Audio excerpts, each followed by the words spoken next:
welcome if you have just arrived. It's lovely to have you with us. We've hit 5 past, so I'm now going to officially welcome you all to our inaugural RISE Summit of 2021. My name is CJ Foster. I am part of the RISE team and I am the RISE Academy lead. Within our RISE team, I'd like to warmly welcome you all joining us this morning. In particular, I'd like to welcome all of the RISE Academy participants who have come nearly to the end of their academy journey. They've been with us over the last 9 weeks, looking at a challenge around sustainability. If you are not part of the academy and don't know what that is, you're welcome to ask questions of me about that later. And I would also like to welcome many other members of our university community, staff and students. It's wonderful that you've been able to join us today. Very excited about the summit and all that it is holding as we look at dimensions of leadership. Once again from me, welcome to ManMet's first RISE Summit. And Victoria, I'm going to hand over to you to introduce yourself and our first guest. Thanks, CJ. I'm Victoria Thiele. I'm a MA student in journalism, multimedia journalism, and kind of about to finish that. And then I'll be a financial journalist after. And I'm very happy to be here with you all. I'll start by playing janitor a bit and let you know what the rules are of this event. Actually, it's not that strict. We have a live blog. If you at any point have somebody else who wants to catch up or for whatever reason would like to look at that, there is a link to that. Fraser just put that into the chat. If you kind of missed that, you can at any point ask about that and we'll put it in there again. And this whole summit will be documented on social media. We have a few handles for that. You can mostly find us on Instagram and Twitter if you just put in ManMetRISE. On Facebook, it's the other way around. It's RISE-MMU, and we use the hashtags RISE Summit and hashtag ManMetRISE today. So if you want to post anything, tweet anything, feel free to use those so that everybody can see them. And that would be great. And of course, be nice and respectful to anybody, but I don't think that will be a big problem here. So yeah, any questions you have can be put into the chat window after for our speakers and panelists, and then CJ and I will manage them, as CJ already mentioned. And yeah, I think that was that on that regard. And now let me give you a quick overview over who's going to speak today and what's going to also exactly. Just to let you know, sorry, Victoria, I missed this. Leslie and Fraser are our tech team behind the scenes who have worked very hard to pull this all together. Leslie's waving hard at you. If you have any tech issues during the day today, could you send them a direct message on the chat there and they will sort you out? And just a huge initial thank you to them for all of the hard work that they're doing in the background there. Back to you, Victoria. Exactly. So now back to what's going to happen today, the moment we've all been waiting for. We'll start off with Charlie Cosby, and I'll say more about her in a moment. She's going to be our first speaker for a bit less than an hour. Then we're going to have a quick break. Everybody can make a cup of tea, and then we'll meet Sardar Farid, who's speaking next. CJ will introduce him then. After him, we have a bit of a longer break, and then we'll have our panelists at around 20 to 12, and Dave and Hannah will tell you more about that when we come to that. It's partly MMU alumni who'll tell them about what they were up to after uni, and then there will be a short break after that. And last but not least, we'll meet Rajmohan Gandhi, who's Mahatma Gandhi's biographer, and he's also a journalist and also Gandhi's grandson. So I'm very excited for that, and I hope so are you all. And now we come to our first panelist. So CJ was not just obsessed with your childhood color preferences, that actually had a point, because our first speaker is Charlie Cosby. She's head of creative at Farrow and Ball, which is a color consultancy. And from what I understood, they're helping people pick color palettes for their home that match their personality and the vibe they want to have there. And it kind of goes beyond that.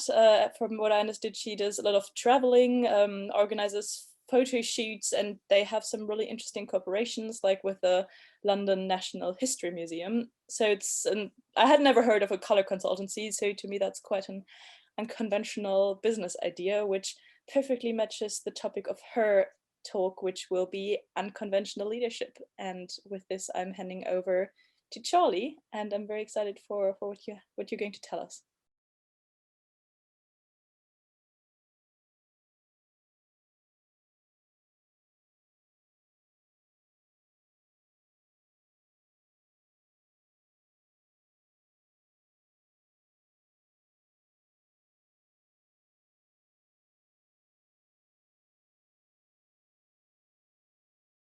Thank you, Victoria. Welcome back, everyone. I hope you enjoyed your break. And I know Charlie's gone, but just once again, sending an out loud message of thanks to Charlie for what an amazing first speech this morning.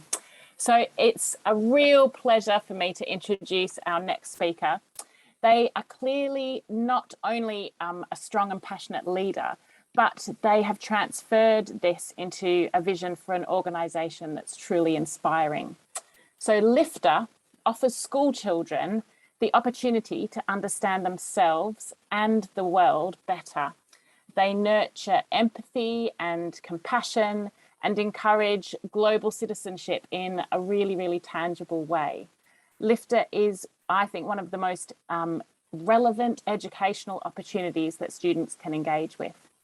And it's my absolute pleasure now to invite you to meet Serdar Ferit, who is an award-winning filmmaker, also the co-founder and co-CEO of Lifter, and he's here to share more with you now. So welcome, Serdar.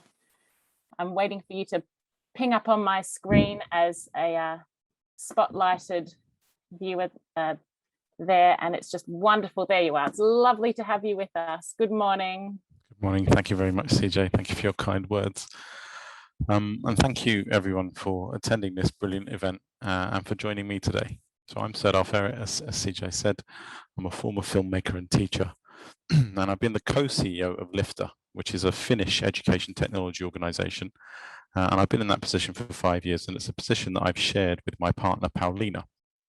Now, Lifter is a tool to introduce learners to diverse narratives through immersive, real-life human stories. Now, we believe that Lifter stories can make a valuable contribution to broadening the horizons and awareness of both students and teachers. We work mainly with schools, and therefore I speak to a lot of school leaders. And they've been telling me for years that they're concerned about how narrow our young people's horizons and perspectives are. Many children hardly ever leave the town they live in through no fault of their own. Now, I'd heard this many, many times, and it really hit home when a particular head teacher from Blackpool said to me, Serdar, there are children in my school who haven't seen the sea. And as you'll know, Blackpool is a famous seaside town. What's happened to the horizons of our children and young people over the last couple of years in particular? And what does this mean for their outlook and their chances to navigate our world, which has shown us just how volatile, uncertain, complex, and ambiguous it can be? Today, I'm going to do a very short intro to myself and Lifter before sharing some short immersive stories with you, which I hope will make for interesting provocations, and there'll be some time for questions at the end. As one of the themes of the event is exploring dimensions of leadership, I'll very briefly touch on my own leadership experience. So I'm a filmmaker, and from an education perspective, I actually studied, I'll go back a little bit. I wanted to study filmmaking as a degree, but I'm the son of two teachers, and when they found out that I wanted to do filmmaking at uni, they were like, please don't study filmmaking at university. Your cousin studied music, he wanted to be a musician, and now he works in a garden centre. Not that there's anything wrong with working in a garden centre, but they said, please just do a proper degree, and if you still want to be a filmmaker after you've done your proper degree, we'll support you and you can do a master's in filmmaking. So I was a bit lost at sixth form, to be honest with you. I asked my form tutor about what I could do, what kind of proper degree I could do, and she said, I think you'd be really good at marketing. So I thought, okay, I did some research on what marketing was. I asked my uncle, who was a computer programmer. He said, I think you could be an accountant. I don't know what gave him that idea, but he said that's a really good job. And I sort of learned a little bit about what an accountant was. And then I typed into the UCAS. Could I have typed? Yeah, I think I typed it into the UCAS search. There was, the internet had just sort of appeared before I went to uni. And I found a course where I did marketing and accounting. And I did a degree in marketing and accounting. And actually, during that degree, I did it was a sandwich course. I actually did a year in industry. I'd had a proper job for a whole year, working in the marketing department at NatWest and Royal Bank of Scotland. And that was a really, really good experience. I really enjoyed that. That gave me a lot. Actually, that gave me, I think that was the most valuable experience I had on my degree. And then I went into my final year and I absolutely smashed it because of all of the brilliant stuff I'd learned on that 1 year out. What that 1 year working also showed me was that I definitely didn't want to do marketing and finance as a career. I wanted to be a filmmaker. So it really set that in stone for me. And I think when you have a conviction about something, when you really know what you want to do, I think that's a real luxury. I think it's really nice to have that kind of conviction. And I thought, yeah, I'm going to lean into this. I'm going to go and pursue filmmaking. And my parents, true to their word, they did support me. And I did my first master's degree in documentary filmmaking. A few years later, I did another master's degree, which I paid for myself, and I did it while I was working, and that was in fiction film directing. And my first experience of leadership was basically working with 1 or 2 people from my course on my own projects, on my own films. And this happened on my first master's. I worked with 2 people in particular, and they supported me on my projects, and I supported them on theirs. But we were, in essence, we were the leaders of our own projects, right? So on my own projects, I was the director, the producer, the editor, the writer. I had pretty much full control. And they were supporting me. So they'd essentially do whatever I told them to, which is a really nice, luxurious position to be in as a leader. After graduating and becoming a professional, gradually the projects grew and the team sizes grew. And all of a sudden, I realized how awesome it was to be able to work with specialists in their field. So I started to work with people who were better than me at the camera, better than me at editing, better than me at producing, and really saw that we could build something to make something that was greater than the sum of our parts. What was important in all of this was having a clear vision so that we could work on that together to make that a reality. I did that for a number of years. I also taught in schools and universities. I taught filmmaking and media studies. But as a professional filmmaker, I got sort of used to this project-based work. So there'd be a project, you'd recruit a team that you'd need to deliver that project. You'd work intensely on whatever project it was, whether it was a music video or a television program or a documentary, and then you'd deliver that project. And at the end of every single project, we'd have a wrap party, which was really fun. We'd often have a premiere so that we could show the work and everyone would be proud of what we'd achieved. And then we'd move on to the next project. And I got sort of really into that that sort of mode of working and living, and that mode of leadership. I'm going to talk a little bit more about how Lifter came about a bit later in the talk. But with Lifter, it's been very different. Lifter is a company. It's a startup. And as we founded Lifter, we realized very quickly that there was a very different kind of leadership. It was continuous leadership. You had to do it every day. And this was challenging. And over the last 5 years, it's taken some time to get used to, but I think that I really, really enjoy this kind of leadership also. So yes, so now I've talked a little bit about leadership. I'm going to talk to you a little bit about how Lifter came to be. Interesting that you asked a question about Ethiopia, because actually there's a small village in Ethiopia, and without having experienced that village, I don't even think Lifter would be here. So rewinding to 2004, it's the end of our master's degree with Paulina, and she has gotten a little bit of money from her grandmother, who unfortunately passed away, and she was able to take a trip to Ethiopia. I didn't have very much money at the time. We were friends. I had about enough money to drive her to Heathrow Airport. And then she went to Ethiopia for a month. And then she came back a month later and I picked her up. And the first thing she told me about when I picked her up, Paulina, by the way, is my co-founder of Lifter and also my wife now. She was back then just a university friend. I picked her up and the first thing she told me about was this little village that she'd been to in Ethiopia called Aramba. And she was absolutely fascinated by what she'd seen there. She said it's a story which turns on its head everything we've heard about Ethiopia. It's a group of people who founded this community. Their values were of egalitarianism. Women and men are absolutely equal. Even though it was founded by 19 farmers and shepherds who couldn't read or write, they've really put a big focus and emphasis on education. All of the children there go to school. And this village was founded in 1972, and by 2004, they had lots of young people who were born and raised there who are now going to university. So it was a really exciting story.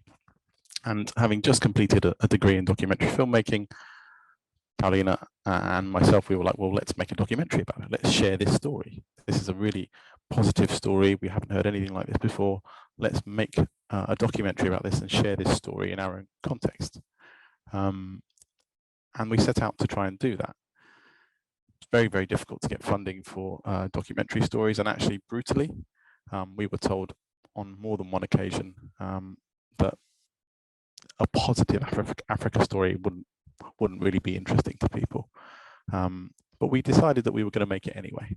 So over the years, we went back several times. We developed a really close relationship with the community. And we decided that we were going to make a documentary ourselves. Now, on that journey, as time went by, as our relationship with the community developed, and as technology developed, we started to ask ourselves how we wanted to tell this story. And we realized that we didn't just want to make a documentary. We actually really wanted to invite people to explore Aramba for themselves. So we asked ourselves, how might we make the documentary experience more experiential and more immersive? And we started doing some research. We started looking at the people who'd started to do things like this, started to make immersive interactive documentaries and that kind of work. We started to speak to technologists, to designers, to 360 panoramic photographers. And we started to work with these people on a new idea called an immersive interactive documentary. So you'll remember that I said we first came into contact with Aramba in 2004. It took us until the end of 2013, so nearly a decade later, before we had our first immersive interactive documentary, and it was called the Aramba Experience. And it's essentially what it was an explorable documentary. You could go into the community, you could look around in 360 degrees, and we're going to see some of it in a moment. You could click on things to read about stuff, or look at photos. And in each space that you could explore, there was always a human story. And you could click on the human being, bring them to life, and watch a short documentary about them. We premiered this in Norway in a really big film festival. It was really nice to do that. We felt great. The Guardian featured some of it. We were invited to talk to the Nobel Peace Center about an exhibition.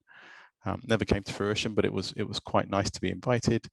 And we were quite chuffed, two filmmakers showing this to essentially documentary audiences, so middle-class adults who would read The Guardian, drink red wine.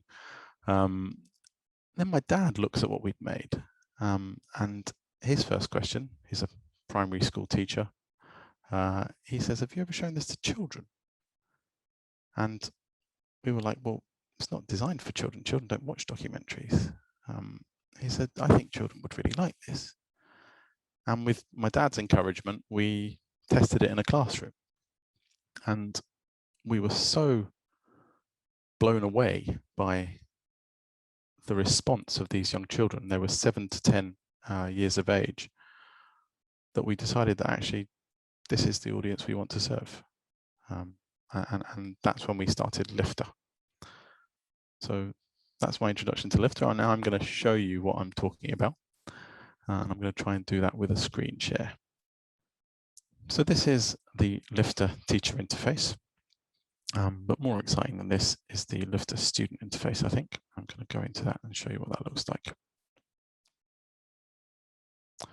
So we have now developed Lifter, and we work with filmmakers and storytellers around the world, and we have stories all over the globe, and we're adding new stories all the time. Some of these pins are standalone stories, some of them are series of stories. And I'm going to start with Aramba, actually. I was going to start in the UK, close to home, but I'm going to start with Aramba because there was that question about Ethiopia, and because I've introduced it now. I'm going to click into this. And what we see here are 10 different story worlds that we can enter. And I'm going to go into the visitor center. In a moment, I'm going to turn the sound up, and I'm going to kindly ask you to take a moment to listen to the sounds and have a good look as I spin the room around. And what I'd like you to do is just take in the sights and sounds. What can you see? What can you hear? And start to imagine the kind of story that might be unfolding in this space. Before I turn the sound on, I'm just going to remind you of where we are. We're in northern Ethiopia. It's a small community called Aramba. It was founded in 1972 by shepherds and farmers. It's now grown to 500 people. And about 20% of the community is made up of university graduates, which is a phenomenal success, we believe. The community now has a number of successful businesses and attracts lots of visitors. So I'm going to turn the sound up, I'm going to spin around, and I'm going to ask you to take in the sights and sounds. What can you see, what can you hear, and what might be happening in this space? And as you start to think of these things, please drop them into the chat.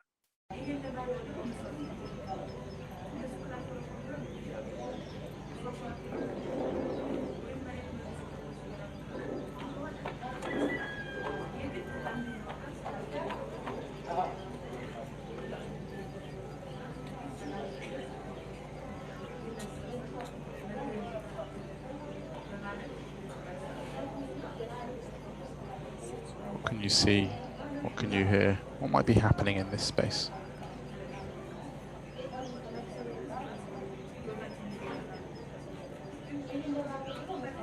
What kind of details can you see in here?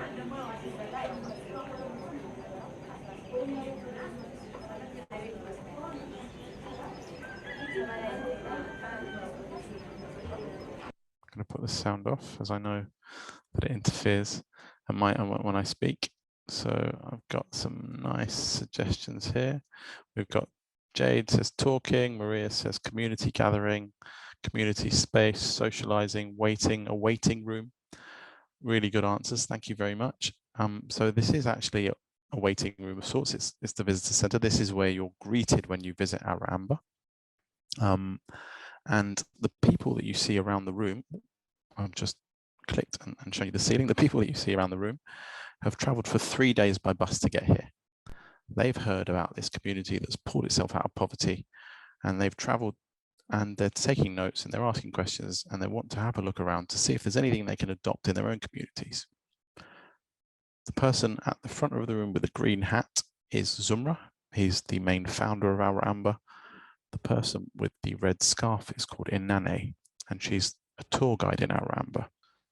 So we're going to leave the visitor center in Aramba, and we are going to go west and north to Cornwall. There we are.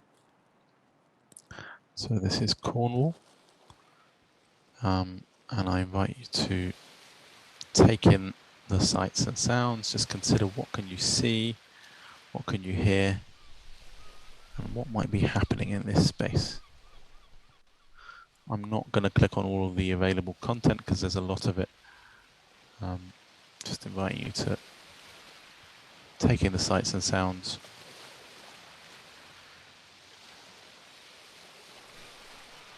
This is Rob, who we're going to meet. Let's go to his house. What might Rob be doing?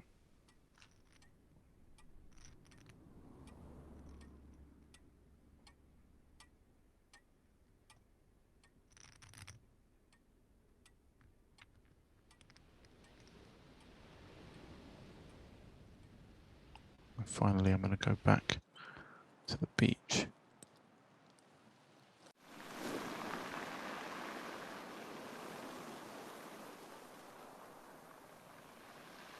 What might Rob be doing? There are some articles here that we could read, but I'm not going to click on them now because we don't have time. Just check what people have been writing in the chat. So we've got hiking, relaxing space, clean air, engineering, textiles. Oh, sorry, Natasha, that's a question from before. We can come to the questions at the end, Natasha, thank you. Shane says dramatic flashbacks of the massive seagulls. Asta says creating a sculpture. Creating from his environment, says Ellie. I've got a colleague who says, is he collecting rubbish and turning it into art? That is very well observed.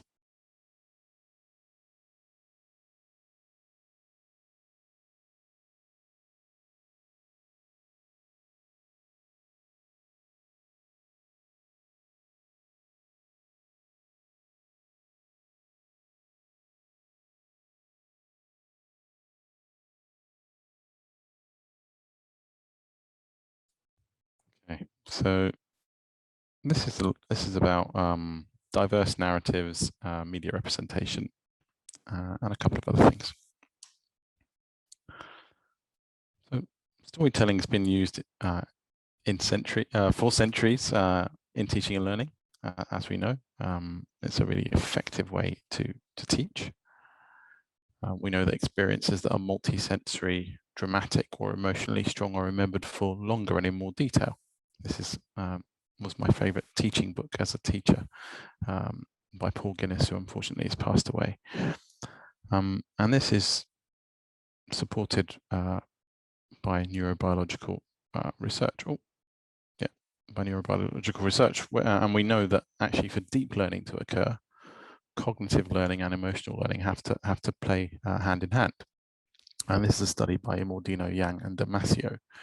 And someone mentioned intrinsic motivation, and actually Imordino, Yang did another study with somebody called Sylvan from Harvard, and they found that experiencing positive human stories actually increases intrinsic motivation among us.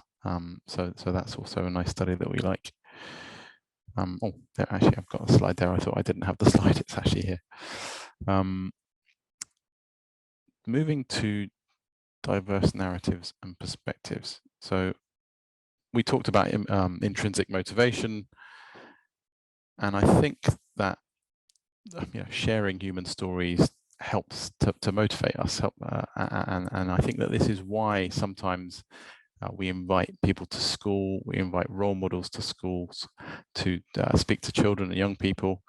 And I remember being really, really excited by this when I was younger.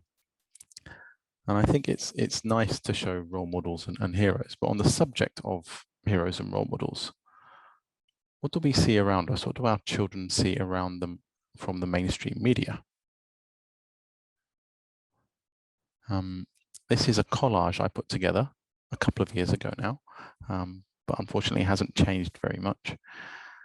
This is the face of the leading actor in the top 10 UK box office hits between 2009 and the end of 2018. And I actually initially did this for a talk at the beginning of 2019, so it was completely fresh. I should freshen it up, and I will do soon. I have checked and it hasn't changed very much.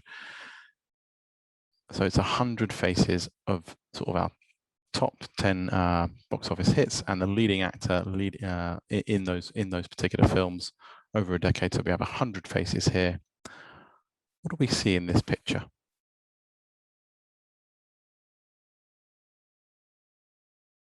We see 79 men, 21 women. There are 6 people of color and no women of color. Does this represent the society we live in? The up-to-date version of this still has no women of color, last time I checked. We look at Muslim characters in cinema, mainstream cinema, we see that a massive percentage of Muslim characters are somehow involved in violence, either as the perpetrators of violence or as the victims of violence in cinema. And I think this is something we ought to be aware of. Moving to our newspapers. This is a study that was conducted by Annabel Wilmot from the London School of Economics. And she looked at the media's coverage, the newspaper media's coverage, visual coverage of the Syrian refugee crisis in 2015. She analysed lots of different front pages and inside the newspapers, looking at the visual representation in particular. And she found that 87% of pictures depicted refugees in groups, often large groups. In 79% of the photographs, not even one person was looking at the camera. And as a filmmaker, I can tell you that if you want to humanize somebody, you give the audience access to their face. Only 13% of pictures depicting refugees did this in Annabel's study.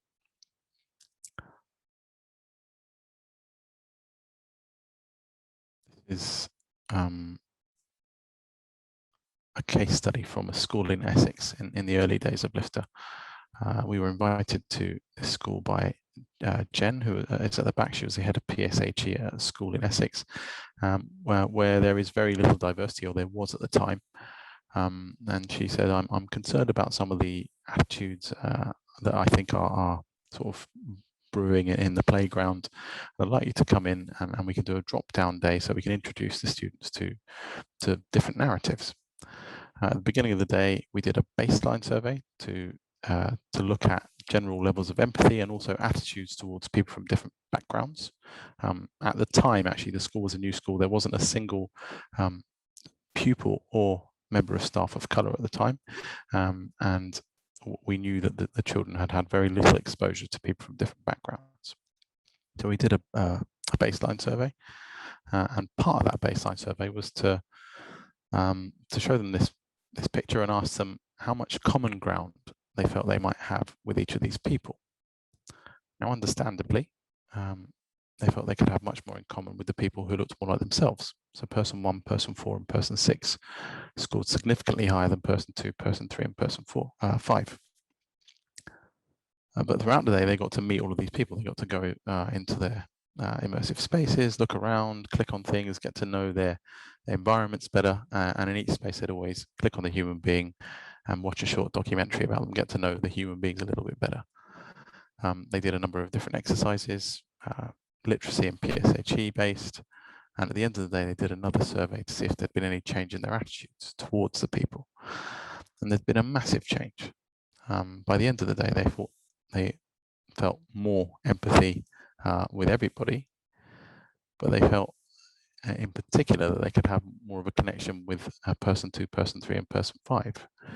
And person 5, Mohammed, who's he's a single father, he's a 55-year-old taxi driver. He went from number 5 in the sort of popularity order, if you would, to number 1. He became the person that they felt the greatest connection with. And this was a really, really nice surprise for us. And this is something we presented at a TEDx in Finland in 2017. And it was picked up by a professor from Tampere University, which is a good university in Finland. And she asked us if she could do a study on this with adults. And we said, yeah, for sure, please do.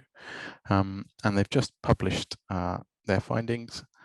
And they found that Lifter's immersive experiences actually lessen the anxiety or social anxiety of meeting people from different identities. And they found that the immersive stories were more powerful and significantly so than watching just documentaries. So this was a really, really nice piece of news for us. And they went and won the top paper award at the International Communications Association annual conference, which has just happened. And so our vision is that by the time a child leaves school, they'll have had a meaningful learning experience in every country in the world. They'll have seen lots of different slices of life, lots of different jobs, lots of different skills and values in action. They'll have been introduced to different languages, different cultures, actually so many different identities that we feel that this will normalize and usualize diversity. And we feel that this would have a positive impact not only on that child's education, but hopefully on society also.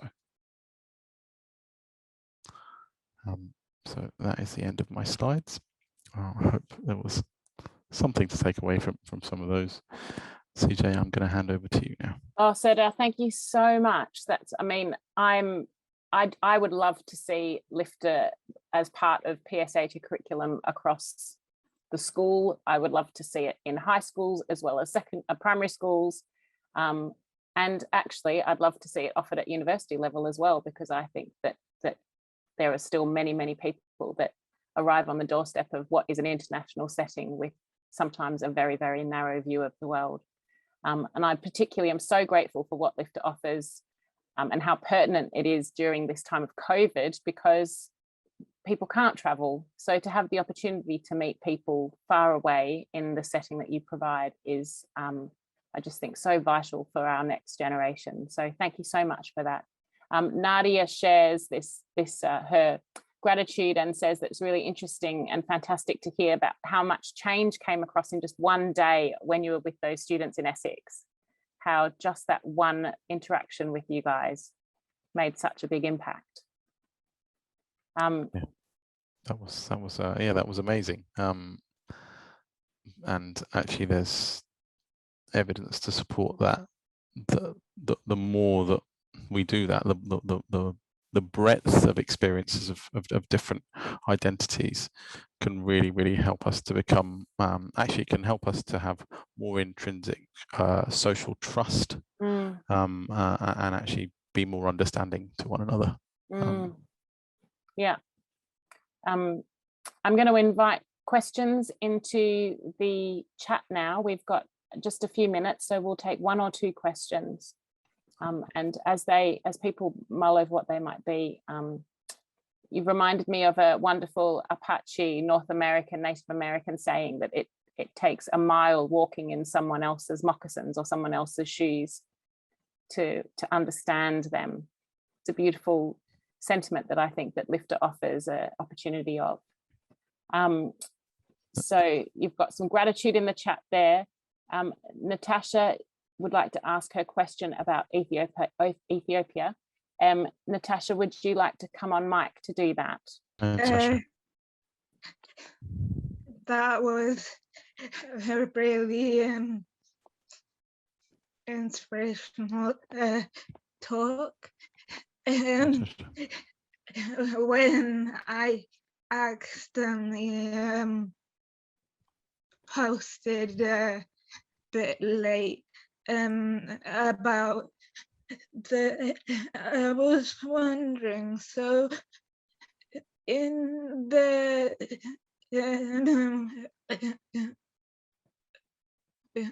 now increasing population of, I can't say the name. Aramba. Aramba. Yeah. Okay. So sorry, stutter. No problem at all. You actually asked a question. Is it the same question? Because I remember it very clearly. I can read it out if you like. Yeah, please. Thank you. You asked what the graduates had graduated in, and you actually even gave some examples. Agriculture is actually a big one.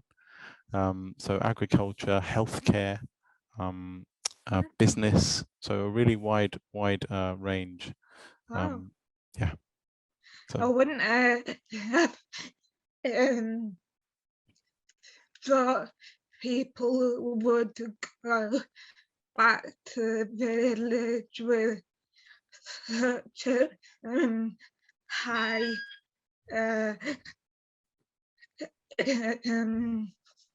what's the word, degrees. Yeah, and they did, and actually there's a story in that series where it's about a young man who studied, and actually in order to study he had to work for 3 years for the government, because that was part of the deal for his scholarship, but he actually chose to come back to the community to help to build it further. So they're attracting a lot of their graduates to come back to the community, even though it's in the middle of nowhere in the north of Ethiopia. They're going to big cities, studying, working, and coming back to support their community to grow, which is really, really lovely to see. Thank you very much for your question and contribution, Natasha. How do they travel for the university? So they often go and stay. So the people that we met who had studied elsewhere, and the people that were coming back, over summer, they would travel, to across the country to go and study. They would live at the university, in the halls there, or in accommodation. So this leads really nicely on to another question. Thank you, Natasha, that came in about how do you find these people initially to have these, where these stories are gathered from? I mean, I realize the very initial one in Ethiopia you've told us the story of, but when it comes to the other stories that you have found with Lifter, where have you sourced those from, and how did you meet those people? So we work with a number of different international film festivals, including the very best documentary festival in the world, which is called IDFA, and we have been doing sessions at these festivals where we do a big call out. We ask lots of different documentary organizations to share this. We've got an initiative called Neighborhood Docs, where we're inviting filmmakers from around the world, storytellers from around the world, to share stories with us, and we have our requirements, and we basically either acquire or commission the works from across the world. And it's really important to us not to just have a diversity of stories, but also a diversity of voices. So we insist that at least one person from the core sort of creative nucleus of the team is from the country that's being represented. And I've got a little request as well. I've got a link which I'd like to share, which is just a tiny survey, just to ask people who are here if they felt what they've seen is valuable, and if it would be interesting in a university context, because we've only ever worked with universities on teacher training courses. So it's just sort of teachers learning how to use Lifter with a view to using it with students. But could this be interesting for university students across the board? We'd love to hear people's thoughts. Please do post that in the chat, and please everybody do. We've got a break in a couple of minutes, so maybe you could just sit in your chairs for an extra couple of minutes and fill that in instantly, because nothing like the present moment to do such things. Please do provide that feedback. It's been really clear that the work that you've done has impacted many. We've got time for a couple more quick questions. So one was, did Nestle ever issue a response about the amount of plastic of branding that was found on their beach in Cornwall? I'm embarrassed to say that I don't know the answer to that question, but I'm going to quickly go and find out. That's all right. I know the person that's asked that question, so if you let me know, I can make sure I pass that answer on. This is a really interesting one that Robert's asked, which is, which emotions have you found to be the most prevalent in the stories Lifter has told? That's a very subjective question. So one thing that we always try and have is sort of positivity, hope, optimism, which, even though some of the stories are quite poignant, and actually there's tragedy in some of the stories, we try and select stories that are overall positive. So for example, the story that we watched in Ethiopia, there's a lot of tragedy in that story. Their lives were at risk, they were attacked, but in the end, there's a positive story. The story that I mentioned of Mohammed, who's a single father and a taxi driver, he lost his wife So he's single-handedly bringing up a child. It's a poignant story, but it's a positive story. It's a story of hope. And actually, I guess you could say all of the stories are stories of resilience in a way. I hope that sort of answers your question, Robert. I think it's there's such a richness in all of the telling of the different stories. So I thank you for sharing that and bringing that to us. Shane's asked if Lifter is something that we can get involved with at university. So perhaps there's a conversation to be had there. But in the meantime, please, if you could express yourselves through that survey that Serdar's just popped in the chat, a few comments up, that would be really, really appreciated. And if you have any other questions or comments, please do pass them to me, and I shall make sure that they make their way to Serdar. Serdar, thank you so much for your time today. It's been a real honor and pleasure to have you with us. So with that, we're going to take another shortish break. I'm sorry, everyone, for the speed at which we're going, but we're in for a real treat of having an alumni panel about to join us after this break. So I'm just double checking my timings. We're going to be back at 1:40. Please do feel free to turn your cameras off, and do make sure you get up and stretch. Make sure you get something to eat or drink, have a comfort break, and we'll return at 1:40. So if I could just once again take this opportunity to thank Serdar and for joining us this morning, and we will see you back at 1:40. Thank you very much, everyone. And with this, without further ado, I'll pass it on to Hannah and Dave, who are going to host this session. And I'm very excited to hear it, and the stage is yours. Thank you, Victoria. Thank you for that. Welcome everyone to the afternoon panel. Just to give a quick introduction to myself, my name is Dave Porter. I teach journalism. In fact, I've just been teaching Victoria this year, one of my excellent students. So I teach journalism at Met. I was a journalist for many years, and in fact, I'll be co-chairing with Hannah, who is one of my excellent second year students, just about to go into a third year. So welcome, of course, to the panel, to Hassan, Prithvi, Paris, Adnan, and Naomi. It's nice to see actually a couple of my journalism alumni there, Adnan and Prithvi. So welcome, everyone. Thank you very much for taking the time out on a rather wet, currently a bit dry in Manchester, rather wet Saturday afternoon. Thanks for attending. I'm hoping you're going to find lots of inspiration from this panel. So me and Hannah are going to decided to kind of split the hosting session today. I'm going to sort of do the first half hour, 35 minutes. Hannah will be fielding questions and looking at the chat and picking up on your comments.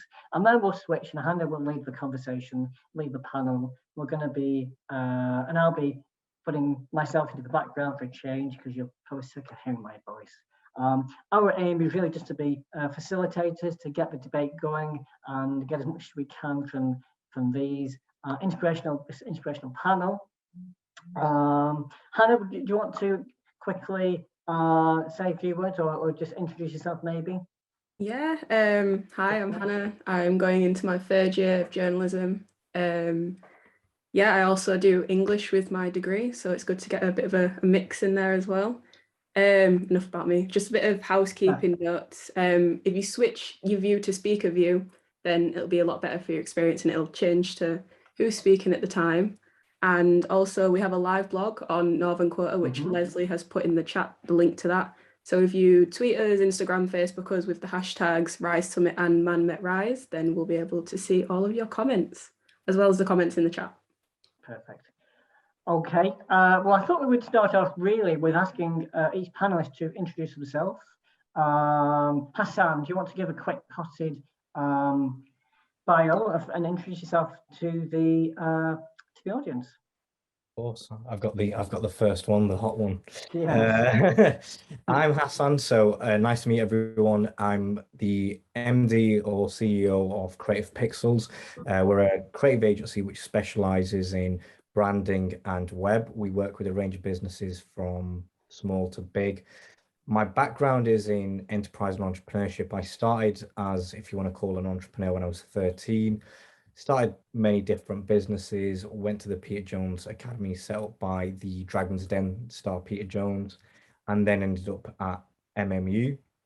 I studied enterprise and marketing at MMU, and I graduated, I think 2 or 3 years ago. I don't want to count down the exact years I've graduated in, but I've graduated a few years ago, and since then I've continued to do what I was doing whilst at university. Fantastic, fantastic. Naomi, do you want to go next? Yeah, of course. Hi everyone, I'm Naomi Rose, and I've literally just finished my final year of events management at MMU about a week ago. So I handed in my dissertation, and my sort of journey, I'm at university. So I started my uni life as an Australian student, which basically means that I don't really have any connection with my family, which was an interesting experience, which I'll probably talk about within the panel discussion today. But during my final year of university was quite a pivotal time for me, as like many other students, we had planned our internships and placements, and the pandemic happened, which completely took everything away. So I had to create my own opportunities, where I started my blog, which is called What Naomi Does, where I kind of shared my experience as a young event professional within the events industry, sharing my thoughts, perceptions, and different things about sort of technology as well. And through my blog, which started on TikTok, Instagram, LinkedIn, Twitter, really all these sort of big social media platforms, kind of led me to starting my own social media consultancy right at the start of my final year, which was very, very interesting. And then through that, I kind of got lots of opportunities to do speaking engagements and project manage lots of events. And through this time, I kind of recognised that there was a really big digital divide within the events industry, which led me to co-founding another business, which is called Generation Vision, which is driven by communities, the next generation, and artificial intelligence and data, which are things I absolutely love. And from starting that company, which was in about February this year, I'm now going to pursue a master's degree in artificial intelligence and data analytics, which is really exciting. But my sort of main purpose for my heart is to support vulnerable young people who have been through abusive situations in their household. So those were my sort of work purposes, but that is the one for my heart. So that's a little bit about me. Right. Thank you, Naomi. That's excellent. Paris, would you like to introduce yourself? Good afternoon, everyone. I'm Paris. I am the CEO of We Love Work, and obviously an ex-Manchester Met student. I didn't actually do anything related to what I'm doing now at university, and I think one of your hosts was saying, you might go a completely different way to what you're studying, which is probably likely. I'm actually in tech. I run a tech company. Essentially what We Love Work does, after years of me kind of being in recruitment and headhunting and consultancy, I realized that, there wasn't really any products out there that really helped companies listen effectively to their employees. So we created a product which actually uses artificial intelligence to have conversations with people anonymously throughout the entire working life cycle, and it collects data and then it analyzes it and pushes it back to the leaders so that they can make more informed decisions, engage their people better, manage their people better, and also give them a much better experience at work. So I actually originally did a degree in English and theatre. It's called Theatre Arts, way back, almost 20 years ago, in Manchester Met. And yeah, since then I kind of, was going into kind of sales roles, consultancy roles, and really kind of one of the kind of key themes that were coming up with people that were very, very unhappy at work, and also people were very, very unhappy with leadership, because most of the time when people want to leave their job, it's not because they haven't got the right skills or experience, it's because they don't like their boss. So I wanted to kind of solve that problem and make work a happier environment for everybody. Fantastic. Thank you, Paris. Adnan, would you like to introduce yourself? Thank you, Dave. Good afternoon, everyone. Hope you're enjoying the weather as much as I am. It's lovely to be back in Manchester, as always. But yeah, I'm a former MMU student. Dave was one of my tutors whilst I was there. But I originally studied history when I was at York University, took a little bit of time out whilst freelancing, and then decided to do a master's in journalism, did that. And I think I graduated in 2017. Father time is catching up with me a little bit. So I graduated then, and then I landed in a copywriting job briefly for about 3 months, and I started freelancing for the Lad Bible. So I freelanced briefly with the Lad Bible, and then I got a rolling contract with the Sport Bible, their sport division, and I worked for them for a better part of over 1.5 years on freelancing contracts, and then eventually got fully employed. So I've now been a journalist with them for over 1.5 years. But in between that, I had like over 5 years of experience working in the video game industry as a reporter. So I've kind of melded 2 worlds of going into the sport world and in the video game world. Brilliant. Thanks, Adnan. Prithvi, last but not least. Hi, thanks for having me. So I'm a recent graduate of MMU in publishing, but I did do a BA in journalism with Dave. And I've currently taken on the role of a producer with Barbican Press, which is an independent press down in London. And I've been in charge of producing an audiobook of a book that was published in 2013. And something that amazed me is that I saw a correlation through the few years that I've, done things, and that really motivated me to think about other things after the producing job, and use that for motivation in the in the making of all of that. So something that I learned is whatever you do and whatever you want to do, you just find a correlation to motivate yourself, which prevents you going down into a depth of the abyss. But something that also I enjoyed was communicating with people, and I did a lot of writing for MMU for the magazines. I did a lot of podcasting and documentary making, and that's one way I found what I really wanted to do. It was making a change in the community and having an impact, and raising questions that haven't been asked yet. So I aspire to continue doing that. Thank you, brilliant.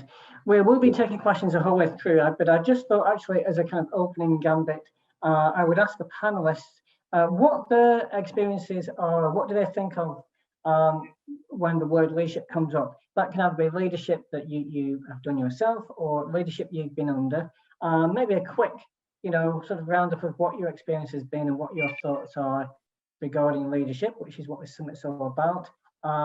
Just pick people at random. Harris, what would you say? Would you, if you were kind of having to define it or whatever? Yeah, I don't know. I think leadership is I guess, having a vision, and I guess it's all about kind of, supporting people through that vision, or engaging people in actually kind of buying into that vision and supporting you through it, so supporting, the team through it. Mm-hmm. I think there's many different facets to leadership, but if you're thinking about like in the context of the working environment, leaders are there to empower people, to support people, to listen really well to people, to understand how to get the best out of people, also to inspire them, to keep them kind of, I guess, on track with the vision of what you're doing, whether it be a project or it be a mission or vision of an organization. And yeah, they're there to serve, really. I would say in a nutshell, leadership is servanthood, because actually your leader is there to kind of serve in the sense of, I think sometimes you get this impression that leaders are there just to kind of tell everybody what to do, and, your team is there to serve you, but actually leaders are really there to actually serve the wider team and make sure that, people are engaged, that they are inspired, that they are on track, and that they're actually being able to deliver and achieve the best possible outcomes that they can. That's getting the best out of them. And that's kind of, I guess, a skill that, most leaders, will have and will do effectively. Fantastic. Hassan, I know that you lead a team, as do others, of course, on the panel. Do those themes chime with you? Yeah, 100%. I think the point I agree on is the fact that there's this assumption that leaders are there to kind of control or, be the dominant force in terms of an organization. Their leaders, I believe, are there to support the people within the team, and vice versa. You know, if you support your team and if you support the people that work for you in a good way, that those people will make, you know, leaders a better as well as and leaders will help make employees a much better kind of fit for each other. So I 100% agree with that, and I think leaders have this trait of it's, and I think I personally say that leaders need to be able to look out for those individuals and see how they can empower them in other ways, even if that's inside their own business. How can, you know, for example, how can I make my designer a better designer or a better leader in what he does within the company? Yeah, thank you. I mean, Adnan, you've been an employee effectively of journalism organisations. Do you see good leadership? I mean, have you been at the end of that leadership role? Has it been? Yeah, I think like I've had mixed feelings with leadership, because my experience with leadership has both been bad and good, but I think like my personal stance is that anyone can be a leader. And even though that's maybe a controversial take, because people will say that not everyone is born like that, that's completely wrong. You're a sponge, essentially. Everything you do day to day, whether you go and see a manager in a retail shop to a supervisor in a restaurant, every person's leading in some kind of way, and they all started somewhere. And obviously, as a student of history, like I was, like, you know, my biggest example is like George Washington. Like, he was never wanted the presidency of the US, but he is now the benchmark of everything that any historian looks back on their history of that. They see the leader that, you know, he set the terms of 8 years for every president to do, except for FDR. And sorry to bore you with like a history lesson, but that's why I kind of see it. You look at how certain people became the leaders that they did, and not everyone wanted to become into that role. And you take that, you know, when it's there, you take the opportunity, you learn, you take experiences that you've learned from each other, from other people, and then you define your own leadership. And I feel like from my own experience, the best kind of leadership I've ever found is when you respect that person that's working under you, because like you have to treat it like a chessboard. Everyone wants to be a king, but all the pawns are the most important pieces in the the chessboard, sorry. So you kind of want that to be a good quality of leadership where you respect that person, because as soon as you lose that person, you know, your locker room's gone. It's the same mentality of football. You see it with football, watch Premier League, the manager loses the locker room, he's sacked, he can't keep going. And that's where, like, for me, my experience of leadership, I always looked at people who have like really taught me things and I've respected. And that's the kind of the two factors I've always drawn from those experiences. Thanks. I can see the sports metaphors coming in there, locker room, so fantastic. Naomi, you know, you've only just graduated and you're in this amazing position now. Do you think that you've been leading by example? Is that how you see leadership? Yes, I completely agree with everyone. You know, as a leader, you're there to guide and empower all your people who you're surrounded with. But particularly when I started my leadership journey, which was in my final year of events management, it was incredibly lonely. That was something that I did not expect whatsoever. You know, you especially as a young person, when everyone is, you know, having fun or whatever and stuff, and you're kind of there building your businesses and dealing with clients and having to deal with any last minute changes and issues, that was something that was very difficult for me to kind of realize, and that loneliness aspect was you know, completely massive. But luckily throughout my journey, I kind of was able to get support with coaches and mentors who kind of helped me kind of get out of that sort of loneliness patch and really sort of balance how work was like. But loneliness was a really big factor for me. But and also with a lot of the discussions and a lot of the sort of technology that I was building, it was quite disruptive within the events industry. So you know, when I started doing lots of different things, you know, a lot of people, you know, weren't as supportive with the things that I was doing, which really kind of was difficult for me, because, you know, I'm really passionate and absolutely love everything that I do. And then when you don't have that kind of support, that was very difficult to kind of deal with. But like I say, you have that sort of community of people, and you build that network of people who you can trust and, you know, keep you going. But those sort of things were quite difficult for me when I first came into leadership, a sort of young perspective.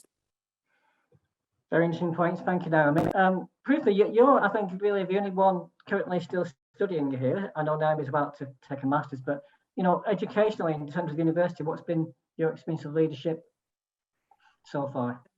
I think in terms of academia and being in the classroom, leadership comes from having an impact on your surroundings. And I know with students, it takes a lot of confidence to follow someone that has done something really good. But because you're in the same boat, you constantly have to inspire people around you, whether they're friends, new classmates, or even lecturers. So something that's very important is stepping into people's shoes and putting things into their perspective and understanding where they come from and how they can achieve something good from their viewpoint, because we can't expect a goldfish to climb a tree, but you can expect a monkey to do it. So something to do with having the same opportunities for different people, but accommodating for their needs.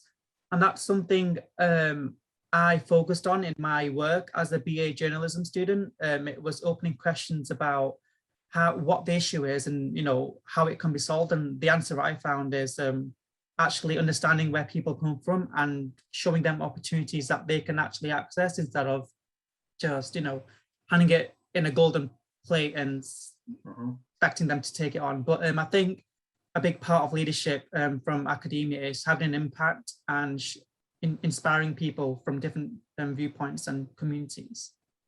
Brilliant, thank you. Hannah, do we have any questions yet from the audience? Any There isn't general? any in the chat at the moment. Okay, that's fine, no worries. Don't forget, guys, this is your chance to really interrogate this esteemed panel. One thing I picked up on there was a couple of people mentioned mentoring and the importance of mentoring. I know we have, for those students coming to us, we have our own mentoring program at MMU. Mentoring, Hassan, is that something you've been involved in, or do you recognise the importance of it in the leadership capacity? I'm a massive advocate for mentoring. I think mentoring is one of the greatest tools for anybody, a leader, someone who's building a career, going into a career, doing anything. I think having a mentor is really important. I think a thing that Adnan touched on was the fact that sometimes you look at people who are in a different position as you. Either they can be they can be your leader or as a boss, or they can actually be a mentor. But then you pick up their traits, their and you're in that environment. You're able to take on those skills. So I've got, for example, a client who she's more of a powerful leader than I am. And I look at that and it encourages me, and the values and the way that she works makes me think, wow, okay, that makes me aspire to be an even better leader, because I'm watching her manage a team and how she does that. And I think that's also an aspect of mentoring, because you're subconsciously picking up other things from somebody else. But going out and speaking to people, when I was 16, 17, I had about 4 or 5 mentors whilst trying to start my business. Like Naomi said about, it's a really lonely journey, and having those mentors and having those people around you, that could be friends, mentors, or people you can turn to, I think is a massive thing, both when you're running, starting a business or going into a career. Paris, do you have a mentoring system in place in your organisation, or is it formal, informal, or does it just evolve? Yeah, definitely. I think in the early stages, when we have kind of a smallish team, there was like lots of kind of peer-to-peer mentoring. But once we started to grow, definitely kind of looked outside of our own organization into, for me, like getting mentoring from other founders or CEOs who may have had an exit. So by that, I mean, they may have, sold their company or, exit their company in some way. And I think, it was really interesting to hear from them, because hearing their struggles and everything else kind of is really helpful. A lot of the time when you see profiles of people, especially people in leadership positions, you don't necessarily, or you hardly ever see all of the things that they're struggling with. You hardly ever see those things, you just see the wins, right? Yeah. So I think one of the things about mentoring is like, okay, rather than just being like, okay, well, how can I do better? Like just talking about, the absolute fails and the absolute terrible things that have happened to them, the mistakes that they've made, because I think you can sometimes learn so much from hearing about the times where, you know, they were about to quit, or they'd failed, or they were, you know, in a really kind of, you know, dangerous predicament with the business, because it helps you when you're having those like dark nights, or those times when you're in leadership where you just feel like you're failing all the time, and you're always questioning yourself, and you're always thinking, oh my God, am I just totally messing this up? Is this like normal? And you always think you're alone in it. You always think it's only me that's like screwing up. It's only me that's like can't get it together. And you look around at everybody else and they all seem to be winning. And you can be really, really kind of like, you know, it can really taint your view. So I think it's really important to have a trusted group that can create like a space where you can kind of share all the kind of challenges that you're facing, and also it can really help to kind of, you know, inspire you to think about how you can also help them solve problems. Because, you know, like what was said earlier, anyone potentially can be a leader or a problem solver. I don't think you have to have any type of qualifications, or you don't graduate from a school of leadership. You just kind of, sometimes you just become it. Just circumstances enable you to become a leader in some way. But yeah, like I think kind of the key thing is, you know, sometimes we're always looking up to people and thinking, oh wow, they're amazing, you know, they've got it together and they've done all this stuff, but you know, everyone's just figuring it out. Like everyone is figuring things out. I know when I was a journalist, you know, and I was starting off, it was that informal network of you were started off as a junior journalist, and then you look to the seniors or the person sat next to you. I think, Adnan, you've had experience of that, haven't you? So it's not a formal thing. It can be just offering, you know, collegiate advice, or what would you say? Yeah, like nowadays with journalism, you usually get thrown in the deep end, and not necessarily all jobs like junior level either. They kind of expect you to have some kind of journalism, just, you know, sorry, more like to just step into a journalism role, and they don't really start you as junior. Because like when I was a freelance, I went straight to a journalism position, not a journalist position, not a junior journalist, even though I'd worked there for a year and a half. Yeah, so I was quite glad with that, and not having to start right at the bottom again. But I think like what you kind of need to do is like observe things, and like as I said, like the sponge thing that I mentioned before, like the most important thing, because you need to take in everything that's going on, and that's just beyond like if you're just sitting there writing an article, look and observe what you're doing, like what other people are doing, what they're looking for, like the kind of content that the publication's going for. The biggest difficulty I've ever had with like journalism students going into the profession I am, it's just so difficult to kind of explain to them that most job recruiters don't care about your degree, because like everyone can walk out of a journalism degree. They care more about how you think, what you can do, your practicality, they want to pick your mind apart. And it's like one of the earliest experiences I have had when I was doing my placement at the MEN for 2 weeks when I was doing the master's program. I sat down at the sports section, and the head of football, Alice McKean, came over to me. She's like, have you got any ideas for a feature? And I just sat there. I was like, oh. I kind of like completely got caught off guard, because I didn't expect this to be the first message. It'd be like, do you have anything you want to write about? And I didn't even really think about it, even though I'd like spent the time reading all the MEN, looking at the style guides, looking at what they write. But I never really thought, do I have a feature I want to write about now? So I kind of had to sit there for like 30 minutes scrambling and like thinking of a couple of feature ideas I could picture, and then started working. So like the main thing is to kind of like look at it in that kind of way, where it's like the kind of like we keep shifting the world, and it's going to move away from getting more junior people in rather than just more of an expectation for you to come in, understand it. And they will kind of like, they will handhold you at points, but they kind of expect you to know what's going on in the culture of things, kind of like step yourself up. And that's the main thing. You have to kind of like step up in those positions. Right. I know we have some questions. I've seen them coming in. So do you want to read out a couple of questions? Maybe Naomi, Hassan, or Pruti could answer. Want to pick one or two? Of course. So I'm just going to go back to the theme of mentors. Okay. So I'm going to ask you this question, Hassan. So Robert would like to know, who were your mentors and what format did you utilize from your mentors? So in terms of my mentors, I had anybody and everybody. When I started out, I had an accountant to help me, and he taught me how to do P&Ls, people who run one-man bands to, quite well-known people. So I had Henry Holland, who's a fashion designer.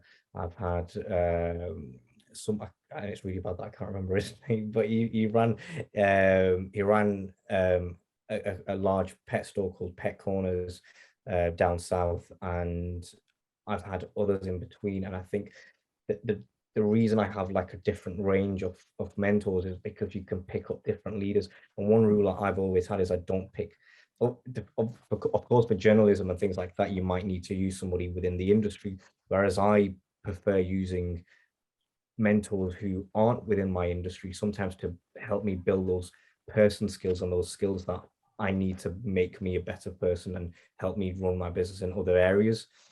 I think the format I've always tried to keep casual and let that relationship be very relaxed with that mentor, and I think I've let that relationship naturally flow. You know, have a conversation with them, see what you could do is have that initial conversation, see what your middle ground is between what is it that you want to take from them and what you would love to, you know, take away, and then focus on those parts throughout the rest of the relationship.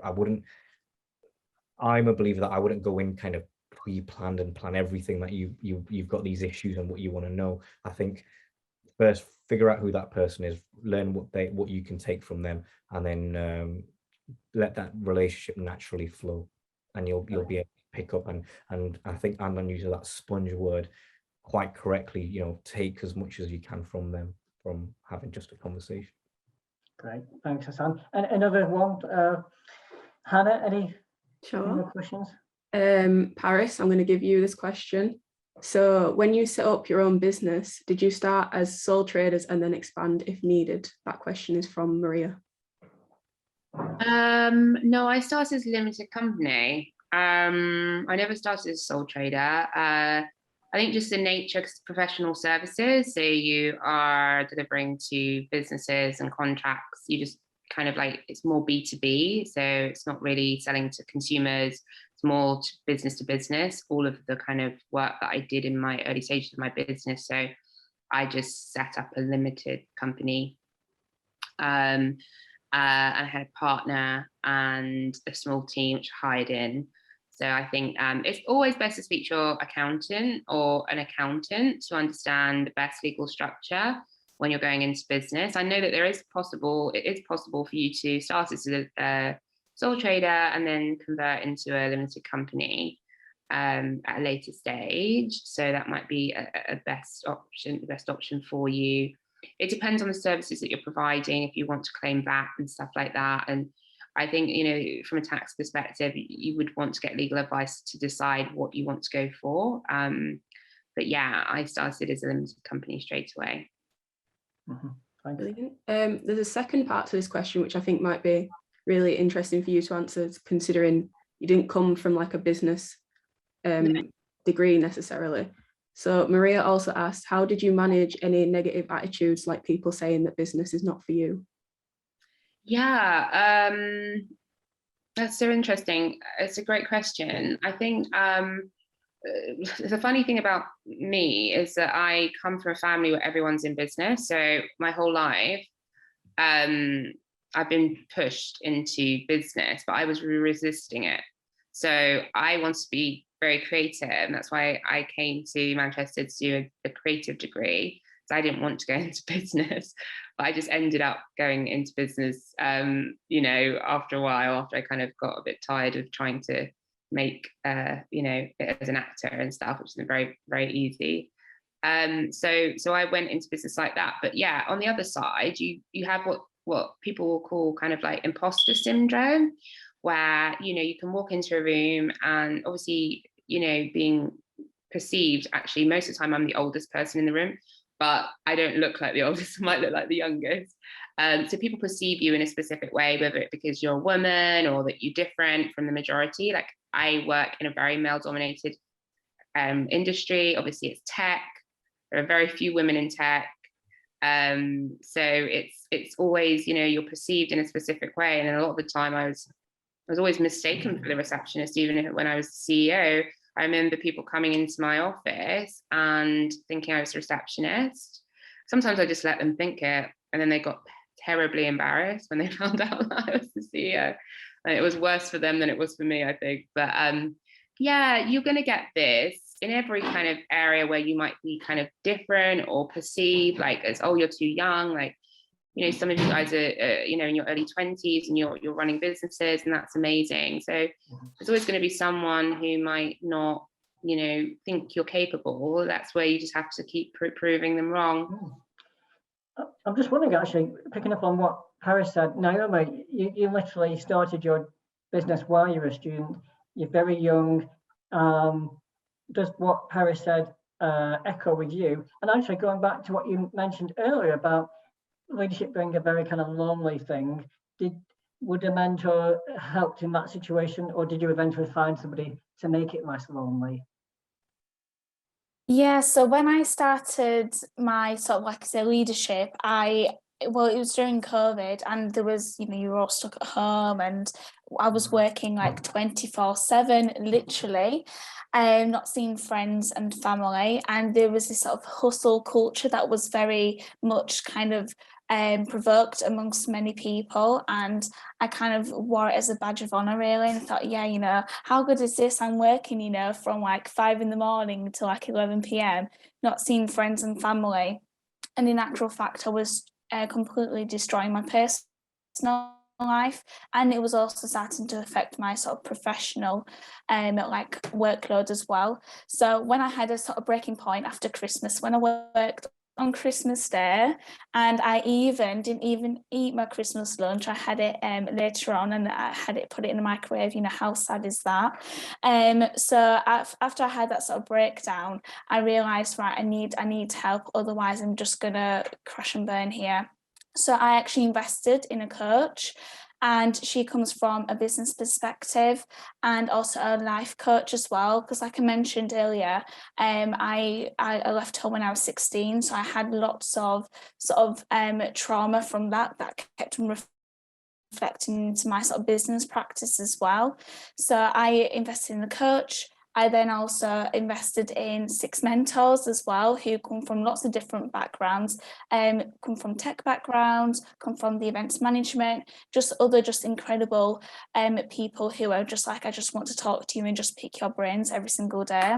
So that's kind of what I kind of did to help me kind of get through that point. And ever since, even after the first 2 weeks of investing in my coach and my mentors, the improvement was absolutely fantastic.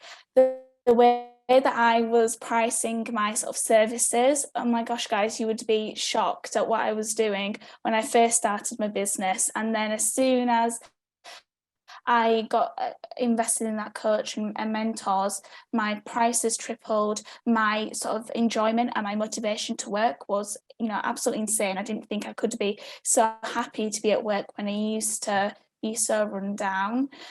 So it was, you know, absolutely incredible to have those people to keep you accountable, to keep you motivated, and to keep you thinking about different things as well, and to keep that creativity going.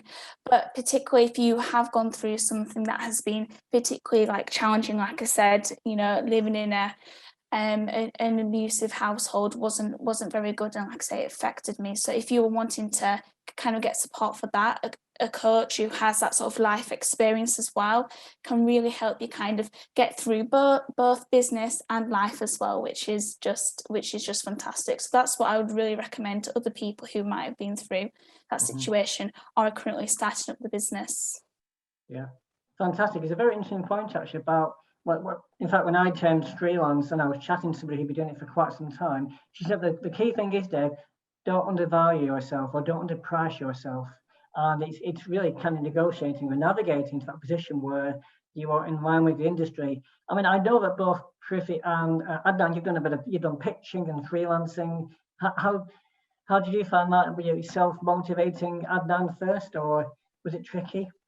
Yeah, freelancing is always quite tricky because you just need doors to open, and that's the rule of form I give for any person trying to get into journalism, is basically opening doors. And you have to keep trying, and when one opens, then you kick the door in and you don't let it close. You just like break it apart and stay on the other side. And that's like when the opportunities come in, and you basically, it's just trial and error. Like I got turned away from a lot of positions that I wanted to go for, and especially in the kind of industry that I wanted to go in first with video games, like it was just a difficult one. And then like even when I got my freelancing one with the Lad Bible, there was a lot of questions being asked by their head of content, Pete Fraser. He was like, can you write the style that we do? Because the way you're writing is so broadsheet, it's not really what I'm looking for, but you can write. So I'm happy to give you a trial if you want to come in and do it. And that's kind of like, when you get that opportunity, you have to take it by, take the bull by the horns and then roll with it.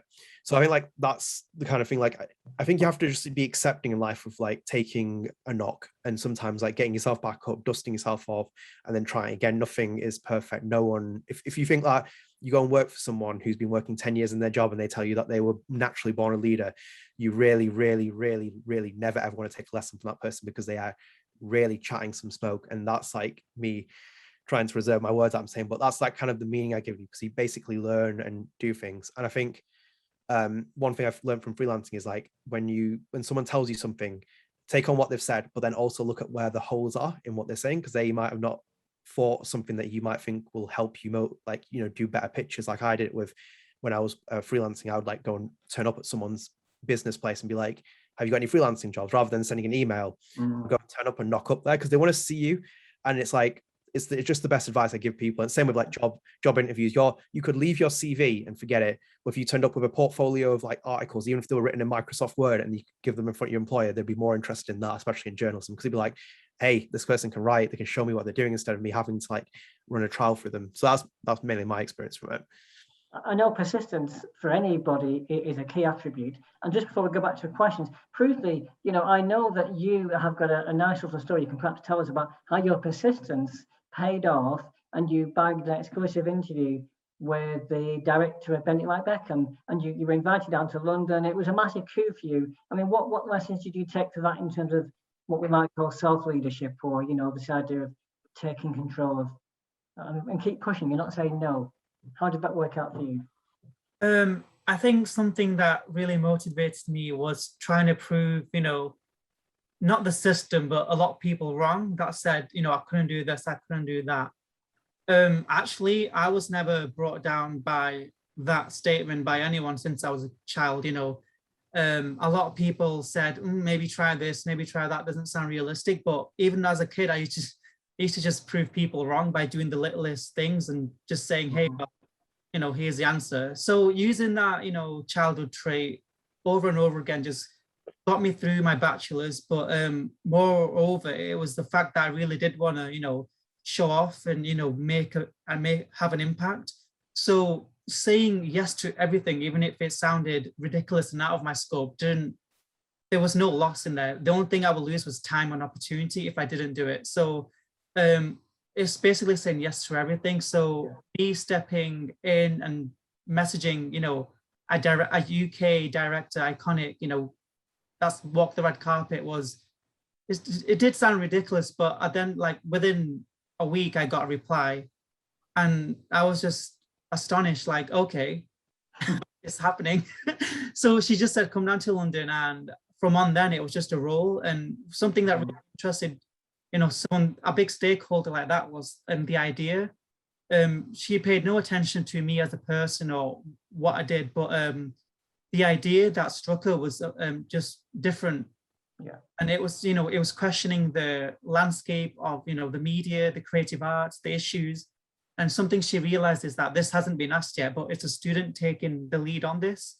So I might, go on board, and it really did, have a really good outcome. Yeah. I think having ideas and asking the right questions is a valuable lesson, and also taking advantage, for these guys who are in the audience who are about to come to MMU, take advantage of all those extracurricular activities. Thanks, Prithvi. Hannah, any more questions to the panel, either specifically or generically?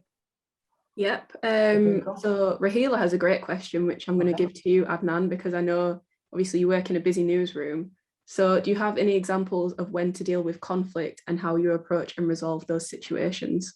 Yeah, every single day. Every single day is like that in a newsroom. And I think you treat it as healthy conflict. That's how I see it. Like I've always said with people I work with, it's never personal. And if you take it personal, you should really walk out that business, because it's not really what I'm doing. It's like I'm challenging ideas and thoughts. I've pitched article ideas where I thought it is, the greatest thing ever. It's going to be sliced bread. It will do really well, and it doesn't do well. And it's the same thing with an editor pitching it. Me, I'm questioning it. So I'm like, why are we doing this when there's like certain things to be asked about it? Did this person really actually say this?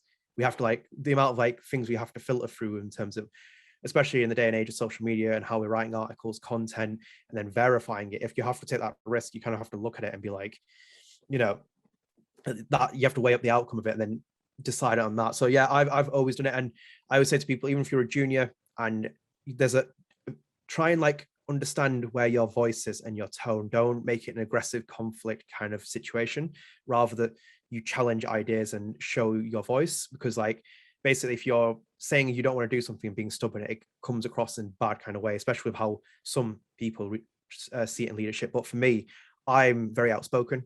I will not sit there quietly and say something. If I have to speak my mind, I will speak it, because what I'm saying isn't personal. Like I said, it's about work. It's about understanding what we can do better, how we can treat things.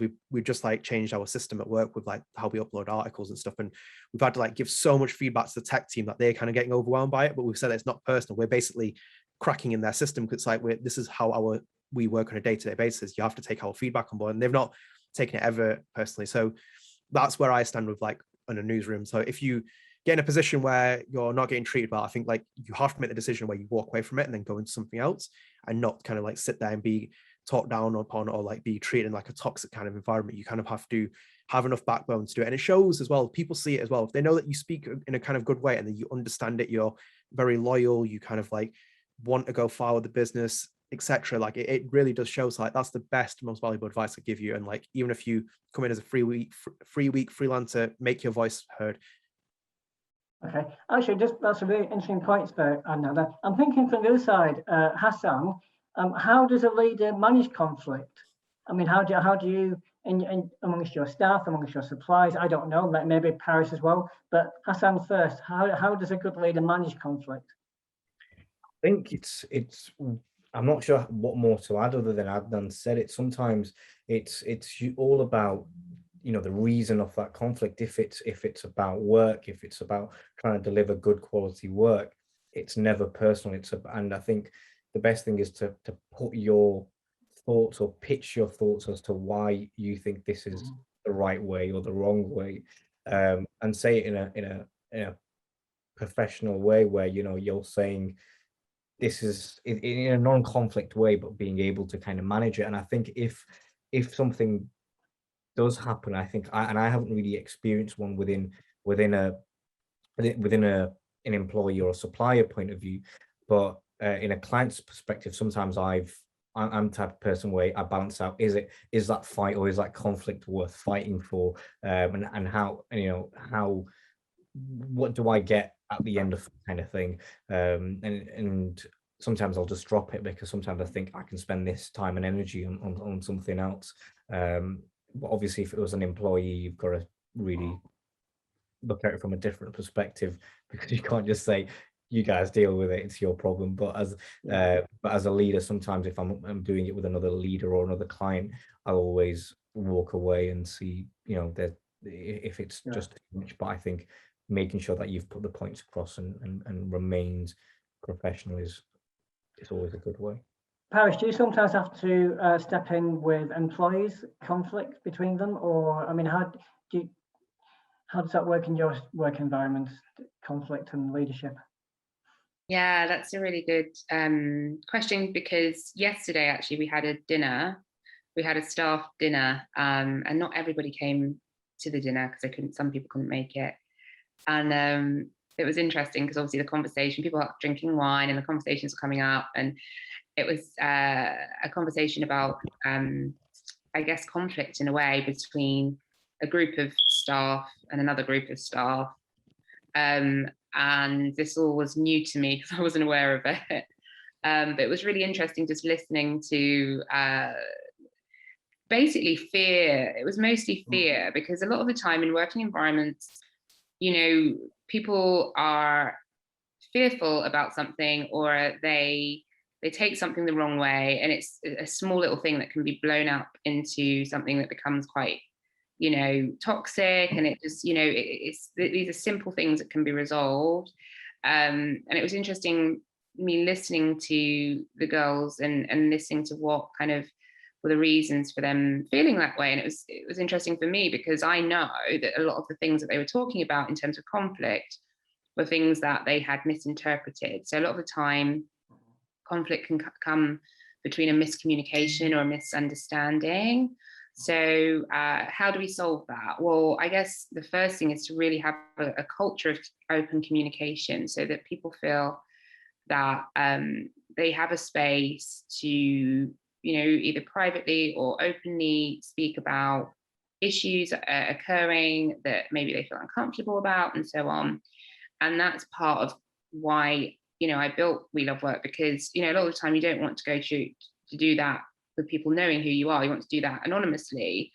And what's really interesting with the product is that, you can get these kind of comments saying, I don't feel listened to, I feel like I'm excluded, or I feel all of this stuff.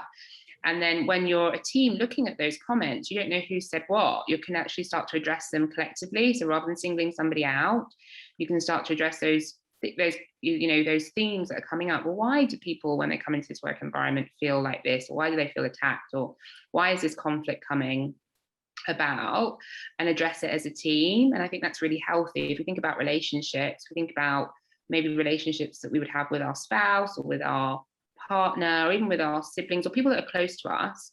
When they've done something to hurt us or annoy us, or maybe they've done it unintentionally, there's always that, oh, we need to speak about this. So it should be exactly the same in a work environment. There should be that openness and ability to have that conversation, so it's not swept under the carpet and it's not like festering into something that will eventually, result in somebody leaving, or, result in really affect the whole environment and make the environment toxic. So I think it's about open communication, because there's always going to be conflict. Where there's human beings, there's always going to be conflict, but just open communication and allowing people to have a safe space to share what is causing issues within the business that aren't necessarily even work related, that could be relational completely. So thanks, Paris. Just before we go on to the next question, it did occur to me actually, Naomi, that you obviously, with your estranged background, has that given you a different take on conflict? Is it something that you tell us, does that make a difference? Yeah, so before I had my coach and my mentor, whenever anybody used to say anything that that upset me, or that was any type of sort of criticism, I took it extremely personally, and a lot of the times that was reflected upon a lot of the sort of trauma that I experienced, and I put that on to how I was at work. So when it comes to dealing with conflicts now, I think creating that sort of culture of trust and sharing empathy and vulnerability and even fun as well when something is going wrong. Obviously it's dependent upon the situation, but trusting your people who are around you is so crucial to making sure that if there is any type of conflict, that people feel comfortable to have that discussion. And myself as the leader, somebody who is managing lots of people in my social media consultancy and my other company, making sure that if something's going wrong within any particular setting or for my people, that they can come to me with that sort of trust, and that's helped me be able to make sure that I'm not bringing in those things from my sort of estrangement background, so that I can focus on making sure that everyone is empowered or inspired and productive to kind of come and do their work. So that's how it kind of comes from my perspective from being estranged. Brilliant, thank you. I have to make an admission here. You can tell that I'm a lecturer because I've been going on far too much, and I've just realised I should have handed over the reins to Hannah. So Hannah, my profuse apologies. I've droned on for far too long. I'm going to hand over to Hannah now to kind of share the last 20 minutes of the session. No, that's completely fine, Dave. You've stolen half of my questions that I had anyway. Well, I'm sure there's plenty from the audience.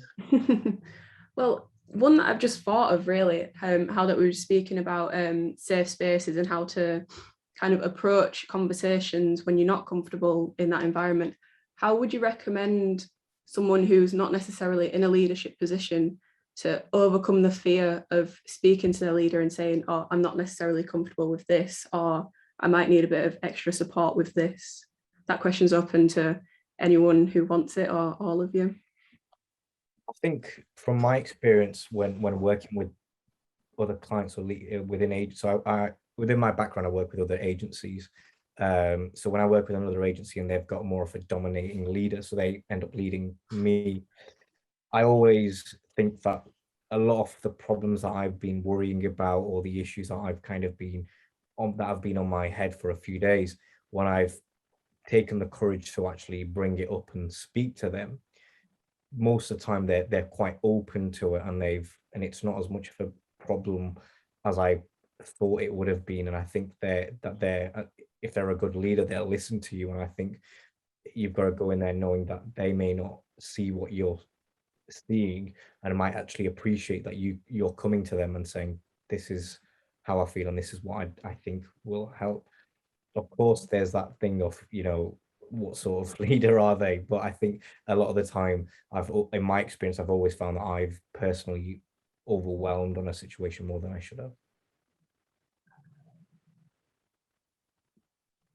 No, I completely agree. Yeah. Leslie's just dropped an interesting question in.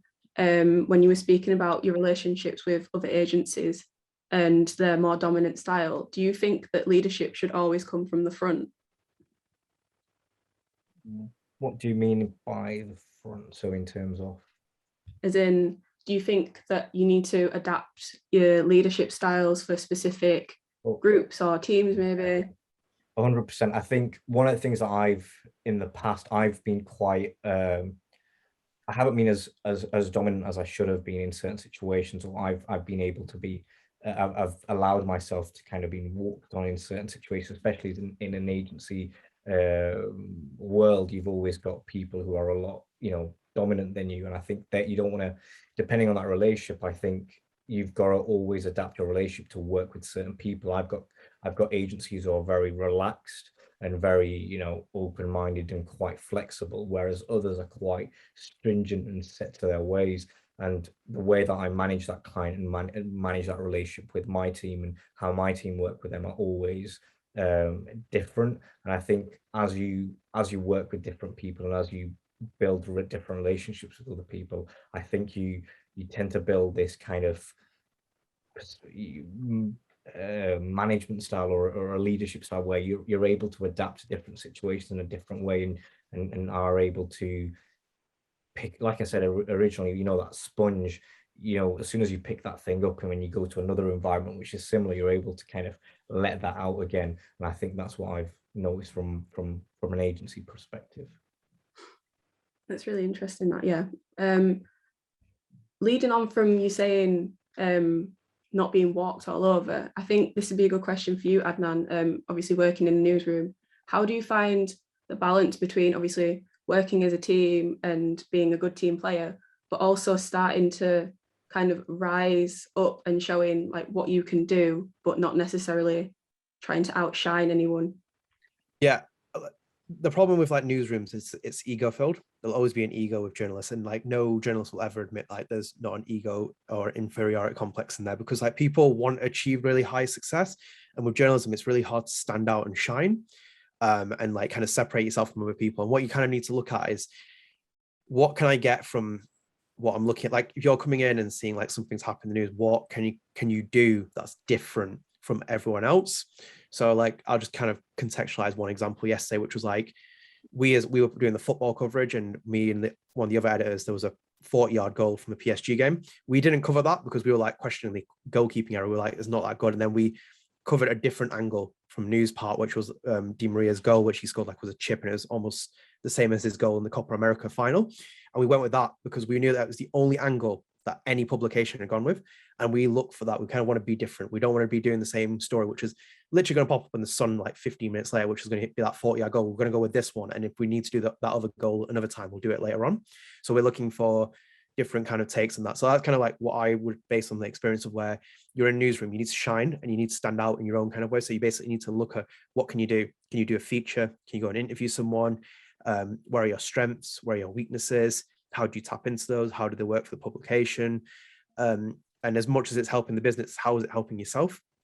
So like these are all the questions that you need to ask with it. And then that's how I see it personally, like how you can really develop and like shine in those places. And that's like personally how I've taken it for 3 years. Like it's always that when I came in as a freelancer, The best advice I ever heard was on a podcast where it's like, mentioned it before, is like, when someone opens the door, you kick it in and stay in. You never ever let someone shut the door. And that was what I was like when I was doing my freelancing at the Lab Bible. And when my former editor came in, Sonny, who worked at the Sun, he said, like, you need to keep doing what you're doing, and then let me build a case to pitch the uppers saying that we can get you a full-time job here. So I just kept doing what I did, and impressed, and then eventually got my contract. So you kind of need to make sure you're not just sitting there in the background, not doing anything, not to warrant what you should be getting. So that's been based off my experience in the newsroom. Yeah, it is. You're right. It is all about like trying new things and new experiences. And I particularly like what you said earlier, Proofy, about you try new things and the only thing you lose is your time at the end of the day. But with things like that, where did you find the confidence to be able to try new things and not be held back with the fear of failure, I guess? I think the thing that actually, made me do that and say yes to everything was actually me wanting to make a change.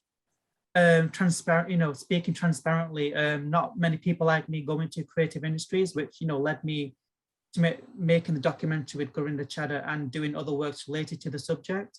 But for me, it was always trying to make an impact and, make something of my name, even if it was at university. So like I talked with Dave, it was all about saying yes to the opportunities that were there, but then molding that to make something out of it that's catered to you. So even if it's, like a newsroom at university or a freelancing job in Manchester, it's always about how you bring that to your space, your safe space, your community, and make something out of that resource. So always saying yes to everything, it can be overwhelming, but as long as you've got a mindset and ambition, a straight focus, it can be quite helpful, because taking on a lot of things is better than not having anything at all, because like we just talked about again, time is valuable and you can utilize it the right way or the wrong way. So I think something for me, and I thank the lecturers for pushing me and agreeing with me and helping me achieve what I wanted. And it was all about giving me the opportunities and using my time wisely and making something out of that. So you seeing what resources are in front of you and around you is always the best thing. And like I think Adnan said, it's about how it fits you and what you make out of it, and always, opening the door and not letting it shut on you. Yeah, I 100% agree. And I think it was a similar situation with you, Naomi, and because obviously towards in your final year, COVID had hit. So a lot of your work experiences and opportunities that you had in place kind of fell through. So how did you keep the motivation to keep finding new experiences to do?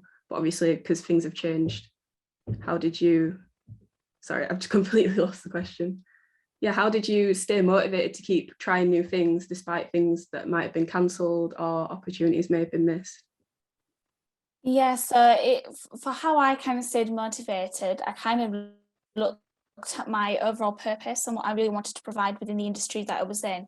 And I wanted to pursue a career in the events industry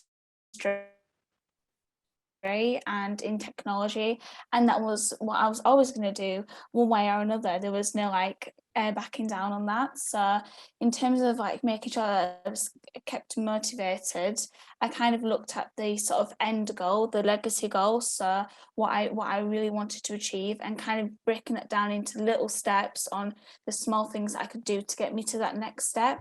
So whether that was being consistent with sort of social media, whether that was being consistent with making sure that I'm being innovative with the sort of services I'm providing, whether that was sales. So trying to keep the sort of daily little thing, daily or weekly or monthly goals to keep me striving towards that sort of end goal really helped me to kind of keep that motivation. But a lot of the times that consistency was always key for that sort of motivation. So if, for example, if I had a couple of days where I was just exhausted, or if I was just my creativity was just at an all-time low, it was really important for me to be able to kind of to take a step back and look at, right, what is the sort of next route that I can go down, or what is the sort of thing that I can do at the moment to make sure that I can keep my sort of presence at the moment, happy, make sure that my clients are good, make sure that the sort of operations and everything is still running okay, but then to be able to, you know, keep on going the next day after. So just that consistency and looking at the sort of bigger picture really helped me to kind of keep motivated, especially during COVID times when, you know, the days were long, the weeks were all kind of merging into one as well. That was really helpful. Yeah, that's really interesting. So you mentioned obviously it's important to find a balance between working and your personal life. How do you kind of ensure that you don't overwork yourself, but at the same time you're not slacking on your work?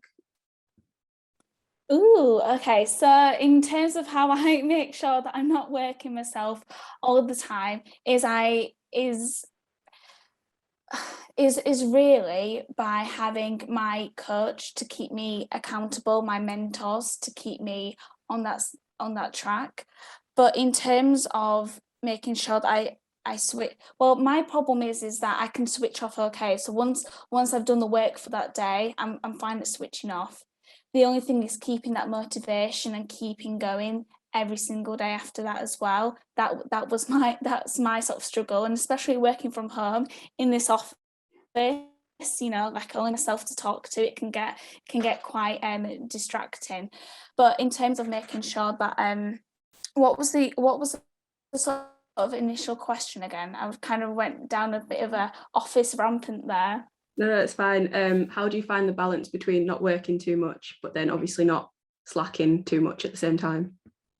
Yeah, so really what you've got to do is look at what makes you motivated with your work. So what I want to do with my work is I want to be able to enjoy spending time with my friends, my family, and making sure that my health is there. So looking at the sort of key priorities. So I need to make sure that I'm keeping myself well, which is, you know, going swimming in the local sort of swimming place, and making sure that I'm going off and playing badminton, doing those sort of key things that I know that will keep me motivated in that particular aspect, making sure that I'm spending enough time seeing my friends and family so that I don't go for weeks on end without having any sort of connection there.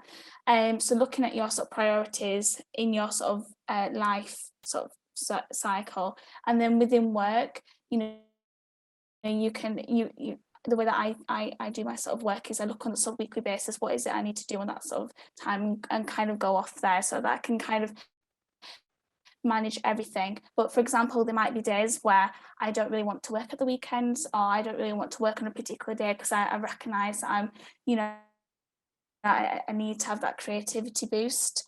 So that's kind of how I make sure that I keep that work-life balance. I hope that answers your question. You know, that was perfect. And I guess the flip side to that question, I'm going to ask you this question, Paris, is how do you find the balance between leading your team effectively but not overstepping and kind of micromanaging and trying to do everything yourself? How do you utilize your team to their full potential? I think one of the key things is, first of all, hiring the right people, because when you hire the right people, you don't need to micromanage them. So taking it a step back, really being conscious or conscientious with your hiring strategy, not just hiring people because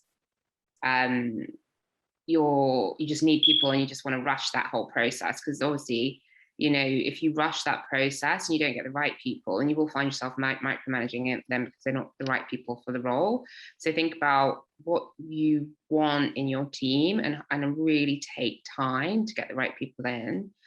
And you know, the right people you won't really need to micromanage. If you feel kind of panicked about things, or if you're kind of, you know, I guess micromanaging people, I think it can have a real adverse effect on them, because it kind of, you're hypercritical about the work that they're producing and so on. You're not giving them any space to be creative and do their best. Then, you know, people, you know, can kind of like, I guess, become demotivated and start to really not enjoy what they're doing, and then it becomes problematic. So I think micromanaging is all, I think most of the time micromanaging is about the leader themselves, either the leader not trusting the people that are working with them, or that they've done a really bad hiring decision and they haven't hired the right people. So really the blame on micromanagement is with the leader, I think, because you're doing it for those two reasons.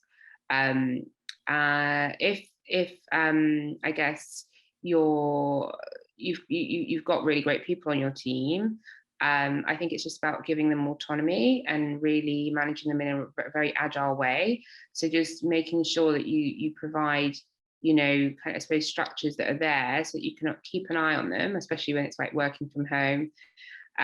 Check in with them, but also just, you know, just give them, you know, targets and, you know, things that they can deliver that are sensible. Try and kind of give them space, because autonomy really does get better results. Statistically, you know, agile teams and, you know, agile management methodologies are much more effective and get the best out of people. So I think those are kind of the key things that I would say. It always comes with who you hire, making sure you've got the right people on your team. You shouldn't need to micromanage people if you've got the right people. Yeah, brilliant. 100% agree. Does anyone in the audience have any more questions just for the last 5 or 10 minutes? Any questions for the panelists? Feel free to type them into the chat box. I think we've just got a few minutes, haven't we, before we finish. Ellie Swindell's, hi Ellie, one of my students, saying, how do you stay motivated during times when things are not going to plan? Hassan, how do you do that when it's all going pear-shaped? I always say plan. I always look at, you know, what's happening, what's actually causing this not to go to plan, and is it a bad thing? It might not be what we exactly wanted it to be, or the way that we wanted it to be, but is what's happening now going to get us to that end goal? Is that still the end result that we're going to get? I think that's a very important step off it. I think if it's not, it's more around how do we manage, like, staying calm and collective. I think I've been a really bad example of this, where I've started to panic and I've started to cause more stress for myself than it was needed. And rather than it in the end point the ship in the right direction, I've kind of made it go the wrong way even more, because I wasn't thinking straight, and I wasn't exactly calm and collective. And I think remaining calm, collective, as easy as it's said, then done, is always the best way to try and figure that out. Yeah, Adnan, you've probably seen, I've worked as a journalist, and things can go wrong back up to deadline and things don't turn out. Some hotheads in journalism. Got some examples? What are your thoughts? Yeah, nothing really ever goes to plan. That's like kind of how I have to approach it, because you can, as I've done even with my assignments I did at uni, like, you can think of the most perfect thing and it'll never ever flawlessly execute in your head. So you kind of have to go with a rough plan and then head down that road. And usually, like, for me to kind of prepare for something, I personally found my best thing was walking. Like, I kind of go for like at least 7 or 8 mile walks every day, and like in between that I can plan everything out. So like when I was going to Texas to do the Instagram story for Sport Bible on the WWE Royal Rumble, like, I basically planned that entire thing out during a 7 mile walk. It reminded me of like J.K. Rowling's story about, you know, how she planned Harry Potter from a train ride from Manchester to London. So it's like, that's how I kind of feel. I feel like you can feel more, feel more motivated by leaving a room and not just sitting there and thinking of the ideas. And like, that's the best way of doing it. It's the same thing with and I've applied that to everything. So it's not even just in a newsroom, finding like, you know, deadlines, assignments, everything else. I find it all the way down to like university when I was studying at MMU. Like, when I was doing one of my presentations, I started asking people what they thought about something, and they could be the most layman people ever, and they might not know anything about the topic, but perspective is the most important thing you'll ever have, because your thing will think like, oh yeah, this is a good idea, but someone will tell you no, maybe yes, and then you kind of formulate ideas from that. So as I said very early on, sponge mentality is always good to have, because you'll just like find the best way to keep yourself motivated, keep the wheels rolling, keep finding things to work on. And that's personally from my experience where I found myself. Hannah, I think it's probably your decision to wrap up. I don't know how we are for time, Victoria. Sorry, I had to find the mute button. Well, you have maybe one more question, but we should wrap it up soon. Over to you, Hannah. I'm not sure I've got any more questions. I think. Well, if there's none, that's perfectly fine as well. Also, I didn't realize I had turned my video off. Sorry for that. Okay. Well, in that case, thanks everybody so much for showing up and sharing their experiences. As very recent journalism master's grad, I would highlight everything all the journalists said, in case there are any other journalism students on this seminar. And thanks so much to Dave and Hannah for leading this session and managing all the questions. Yeah, brilliant. Also thanks to everybody in the audience who's asked questions and kind of taken this opportunity, which is exactly in line with what a lot of the panelists said, that you should always just, like, if you see an opportunity, go for it.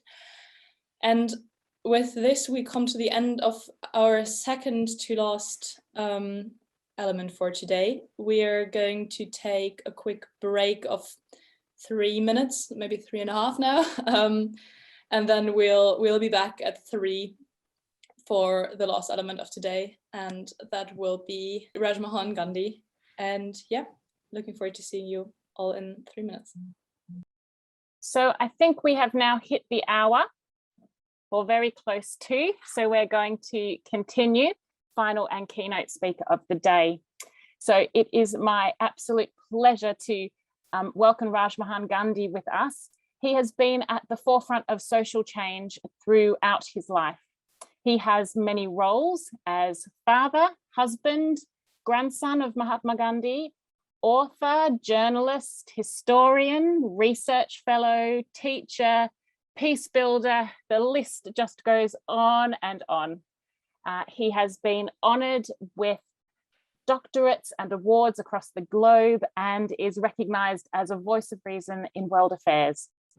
He is currently teaching at the University of Illinois on race, caste, and democracy, a comparison between the US and India. He is an incredibly humble man and one of deep integrity, a true international statesman and a person of deep commitment and care for the nurture of others. He has encouraged people from all walks and all beliefs to find their purpose. And these are ideals that he has applied throughout his life. I am honored to count him as a friend, and it is my deepest pleasure to invite you to welcome Rajmohan and to enjoy sharing his wisdom with us now. Over to you, Rajmohan. Thank you, CJ, and greetings to everybody. This RISE Summit. I was thinking when I was listening to the last item that I really missed out on mentors, advisors, frank, wise people like the ones who were conversing among themselves. I was greatly impressed. Congratulations. Now, you know this perhaps, what the old man said to his wife. The world is full of strange people, my dear, except for thee and me, and even thee is a little peculiar at times.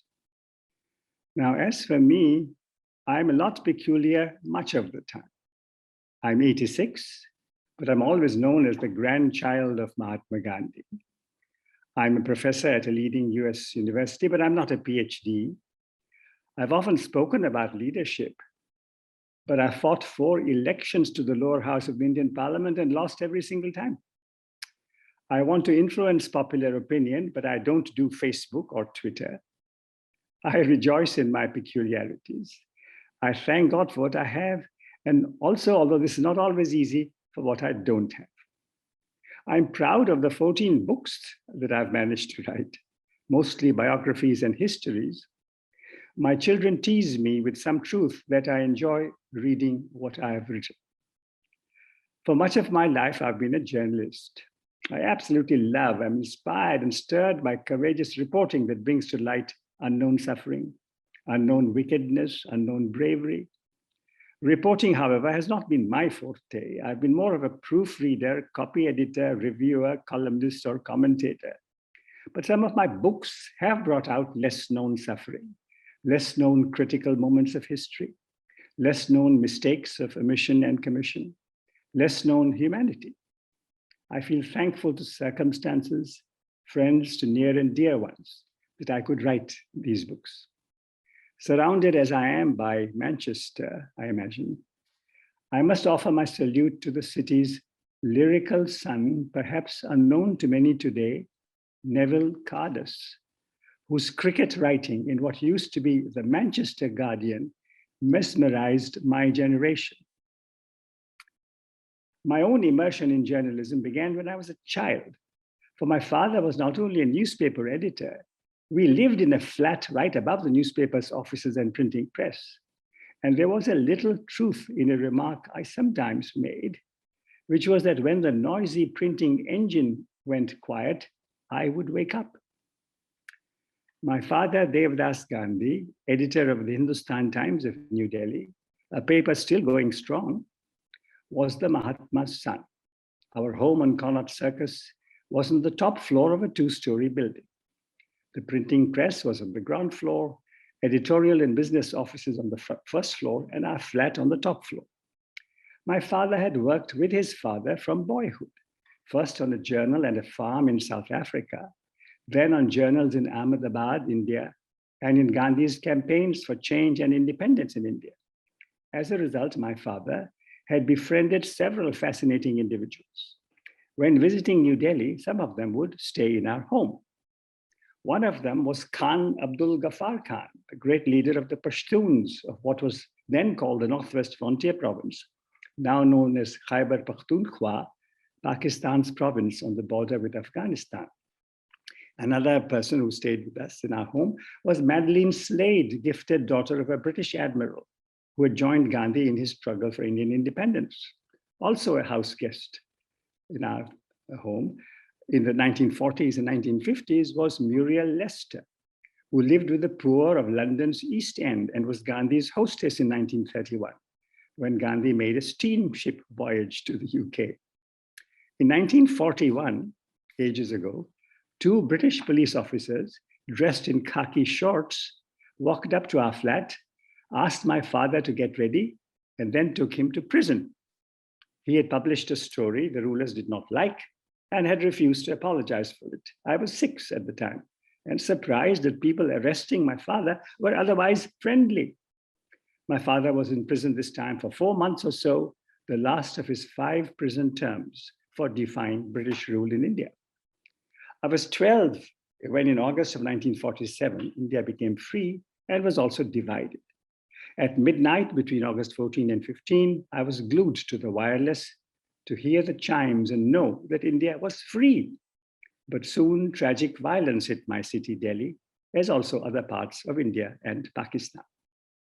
One day, a man who had been to our home, a well-known writer, came running up the stairs and announced while catching his breath, "The Mayos are coming, the Mayos are coming." Now, the Mayos were, and mostly still are, humble, mostly uneducated and neglected Muslim community living in settlements more than 20 miles from our home. Though only 12 at the time, I had imbibed some basic rules of journalism. I knew the difference between a rumor and an incident. I was not surprised when my father calmed the man down, telling him that the Mayos posed no threat to Delhi. 4 years later, in October of 1951, when I was 16 years old, a young journalist ran up the steps to our home. Opening the door to let him in, I looked at the sheet hot off the teleprinter, which he wanted to show my father. He was holding it in his hand. The sheet read, "Liaquat Ali Khan, Prime Minister of Pakistan, has been shot, MTF. Knowing that MTF meant more to follow, I said to the journalist, "I hope what follows is the news that he is dead." Yes, good people, that's what I had said. Expecting a smile at my clever remark, I was surprised when the journalist gave me a frown. Embarrassment duly followed. Much later, some serious thinking also followed. Why had I said that horrible thing? Well, India and Pakistan were supposed to be enemies. Pakistanis were wrong or bad because they were Pakistanis. The prejudice was silly, but was common. There was a deeper reason. I wanted to sound macho. I was a boy showing off his manhood. I've always thanked God for that journalist who showed his disapproval of my smart alecky remark.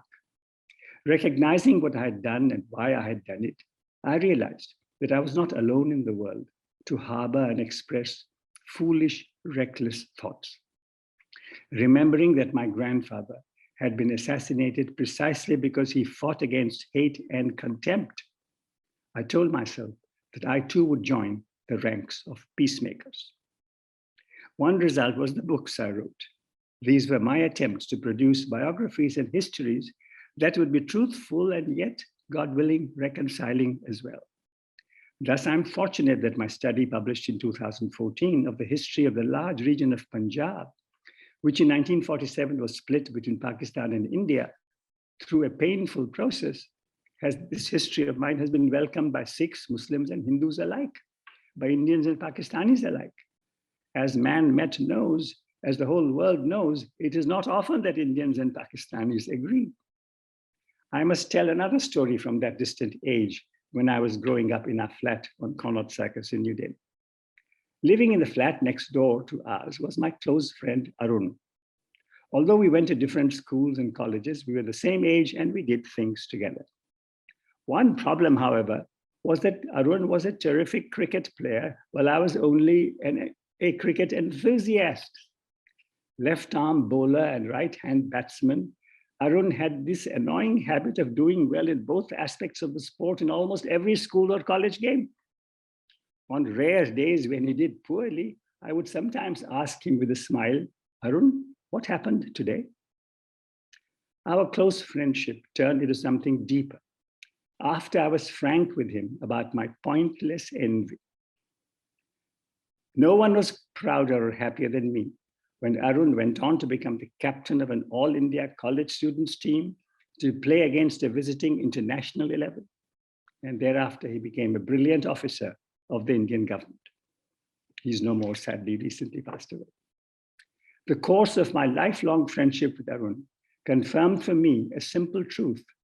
Appreciation, not comparison, is the reason and point in any relationship, whether between individuals or nations. Before I tell you one more story, let me state that my journalistic work was greatly helped by about a year I spent as a trainee with the Scotsman of Edinburgh. Online portals may one day send print journals into history, or they may not, whether physical or virtual. Platforms that study the local scene while also watching the globe will endure and grow, I believe.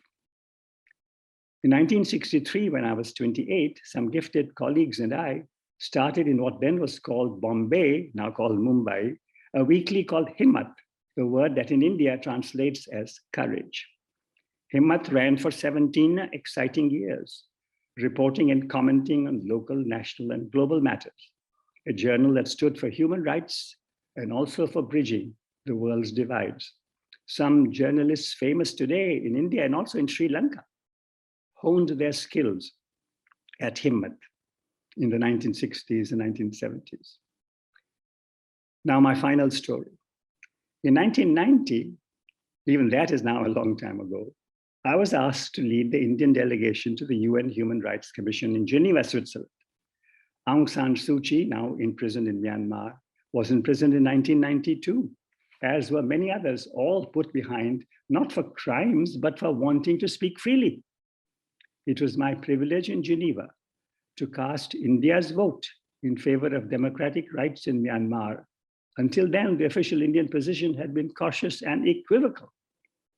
Usually, a national delegate or ambassador at an international council must ascertain his or her government's position before casting a vote or expressing an opinion. However, there are times when a delegate has the chance as well as the duty to choose between right and wrong. In Geneva in 1990, I found a moment of that kind. Today, the people of Myanmar continue to face a rough situation, and persons like Aung San Suu Kyi and her compatriots, human beings like all of us, sometimes inspiring, sometimes disappointing, continue to need our thoughts and prayers. Not Myanmar alone, not the people of Afghanistan alone, not the people of India and Pakistan alone, people in far too many lands face obstacles to democratic rights. And when individuals like me ask for human rights in a country like mine and object to the idea that a nation belongs uniquely to one kind of people and not equally to people of all backgrounds, we are trolled, we are abused, we are threatened, sometimes in choice language. I mention this to remind young women and men like you who are eager to face the world and to improve it, of what you already know. The journey of making the world a better place is no continuous picnic. I enjoy the journey all the same. Having told you some stories, I must now do what an old man from India must do. I must offer advice. Here are 4 tips. I've already given you one. Appreciate, no need to compare. Second, a lifetime's observation and study has taught me the following. Much of the time, we human beings form opinions without knowledge. Let's aim for knowledge, whether or not it conforms to our opinions. Third tip, be true to yourself. Train yourself to think as objectively as possible, to figure out what your mind says, and also to figure out what your conscience tells you. Don't worry about what others think. They're not thinking of you anyway. Other things are on their mind. Be true to yourself. Fourth and last tip. Humanity is indeed one. We are the same underneath. We are equal. In value, no one is your inferior, none your superior. And anyone may need your help. All of us are one. We are equal. And here's my final thought. This country where you find yourselves, where I'm now virtually, the UK, whether you were born there or not, UK is a very special place. From this tiny country, people once upon a time went to the ends of the earth and created an empire, a glorious empire, a sinful empire, and a huge empire. Now the world has come to you and the world lives with you. The world with all its gifts and also all its divisions. Every ethnic, nationalistic, religious, territorial dispute in the world is present on your streets. You can bring the world together. I hope you will proceed to do great things, satisfying things, history-making things, earth-shaking things, or simple things, kind things, good things. God bless you. Raj Mahan, if we were in a hall collectively together, you would right now be hearing a rousing round of applause. I don't know whether you can see the multiple screens, but there are many with their hands clapping, and just I can feel the gratitude pouring through the internet. Thank you so very much for your words.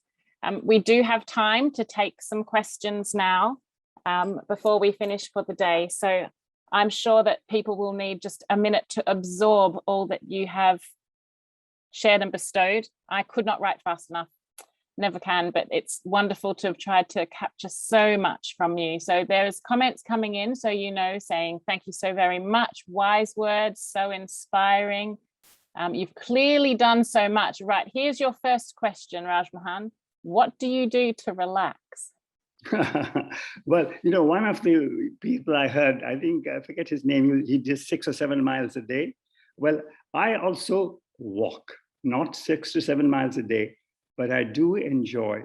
And, you know, even during COVID times, it is possible sometimes to find fresh air, clean air, safe air. So that is something I do.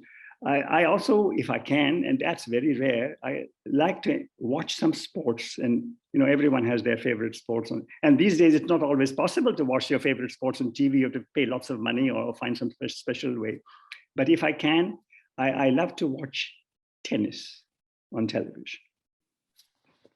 Wonderful, wonderful. Did you catch any of the Olympics while they were on also?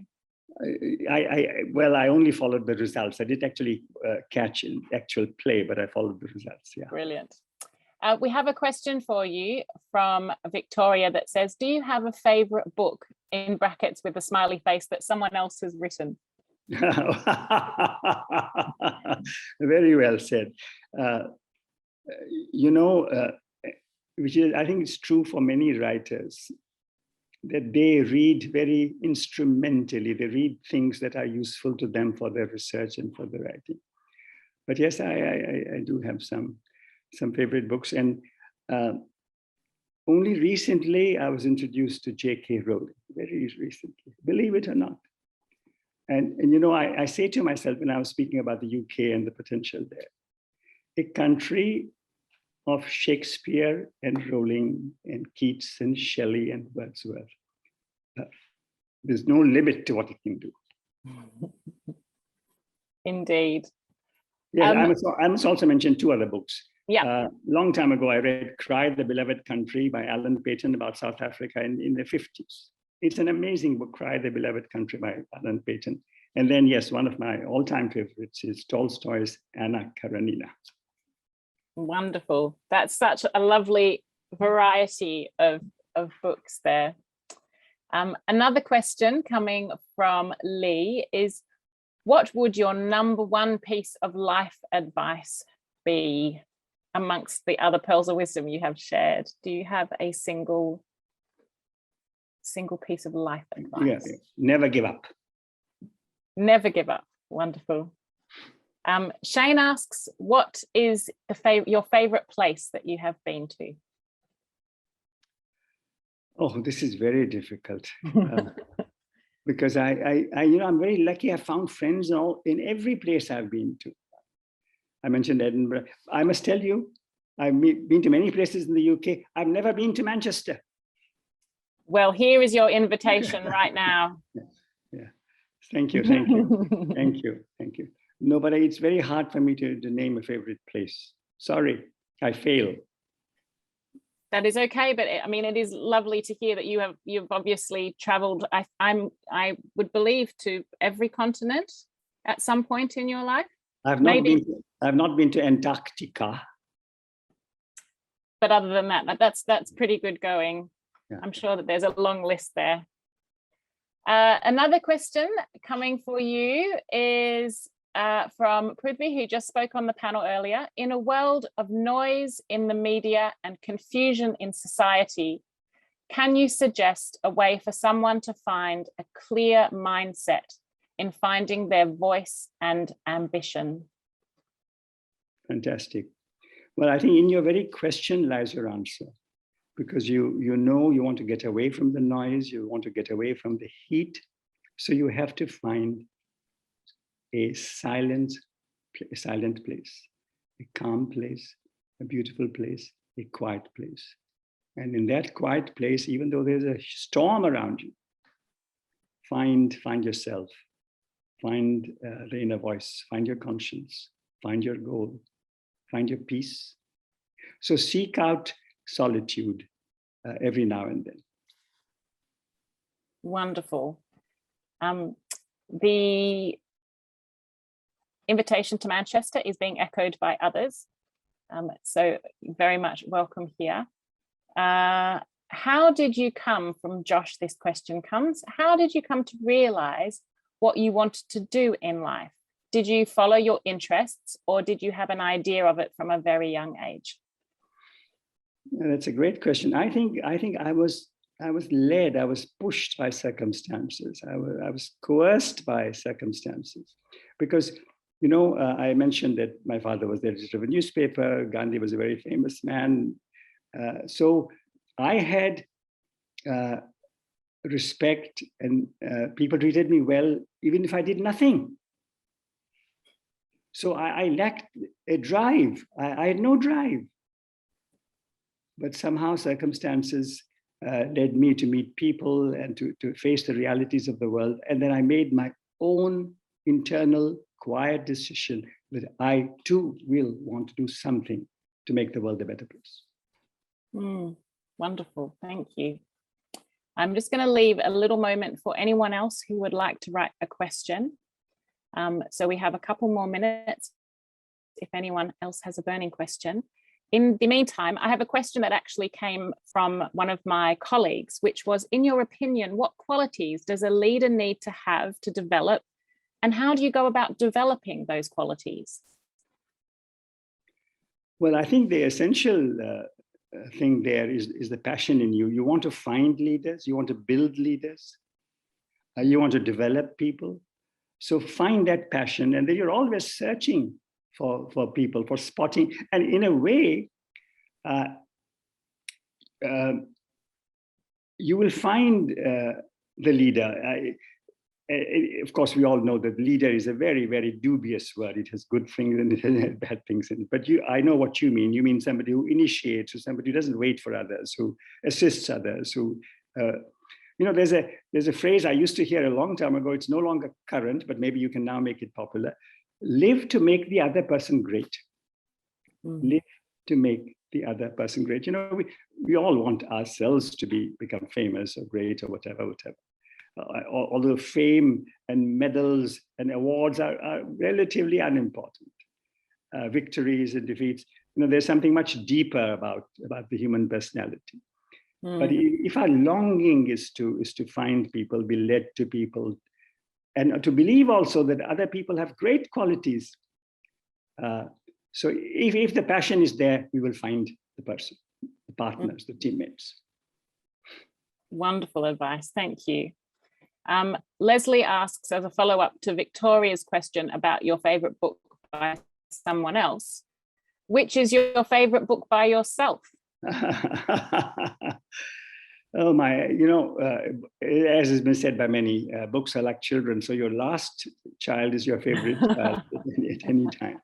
But I would say that a very relevant book today, looking at Afghanistan, so many parts of the world, is my History of Punjab, which I wrote in 2014. Much of Punjab is in Pakistan, much of Punjab then went to India. All parts of Punjab speak the language Punjabi. Muslims, Sikhs, and Hindus speak Punjabi. But there were terrible, terrible killings in 47 in this Punjab area. There was a great carnage, absolutely horrific carnage. But so I worked on a history of Punjab, not just of that particular year of the carnage, but I wanted to find out what lay behind this unprecedented kind of killing. So I wrote a 240-year history of Punjab. It's called Punjab, a history from Aurangzeb, who was the last of the so-called great Mughal emperors, to Mountbatten, who was the viceroy when India was partitioned, and also when India and Pakistan became independent. So my History of Punjab, I would say, is currently a very relevant favorite book of mine. Wonderful, thank you. And I think a final question that we'll take now from Ellie. What is one thing you wish you'd known when you were in your 20s?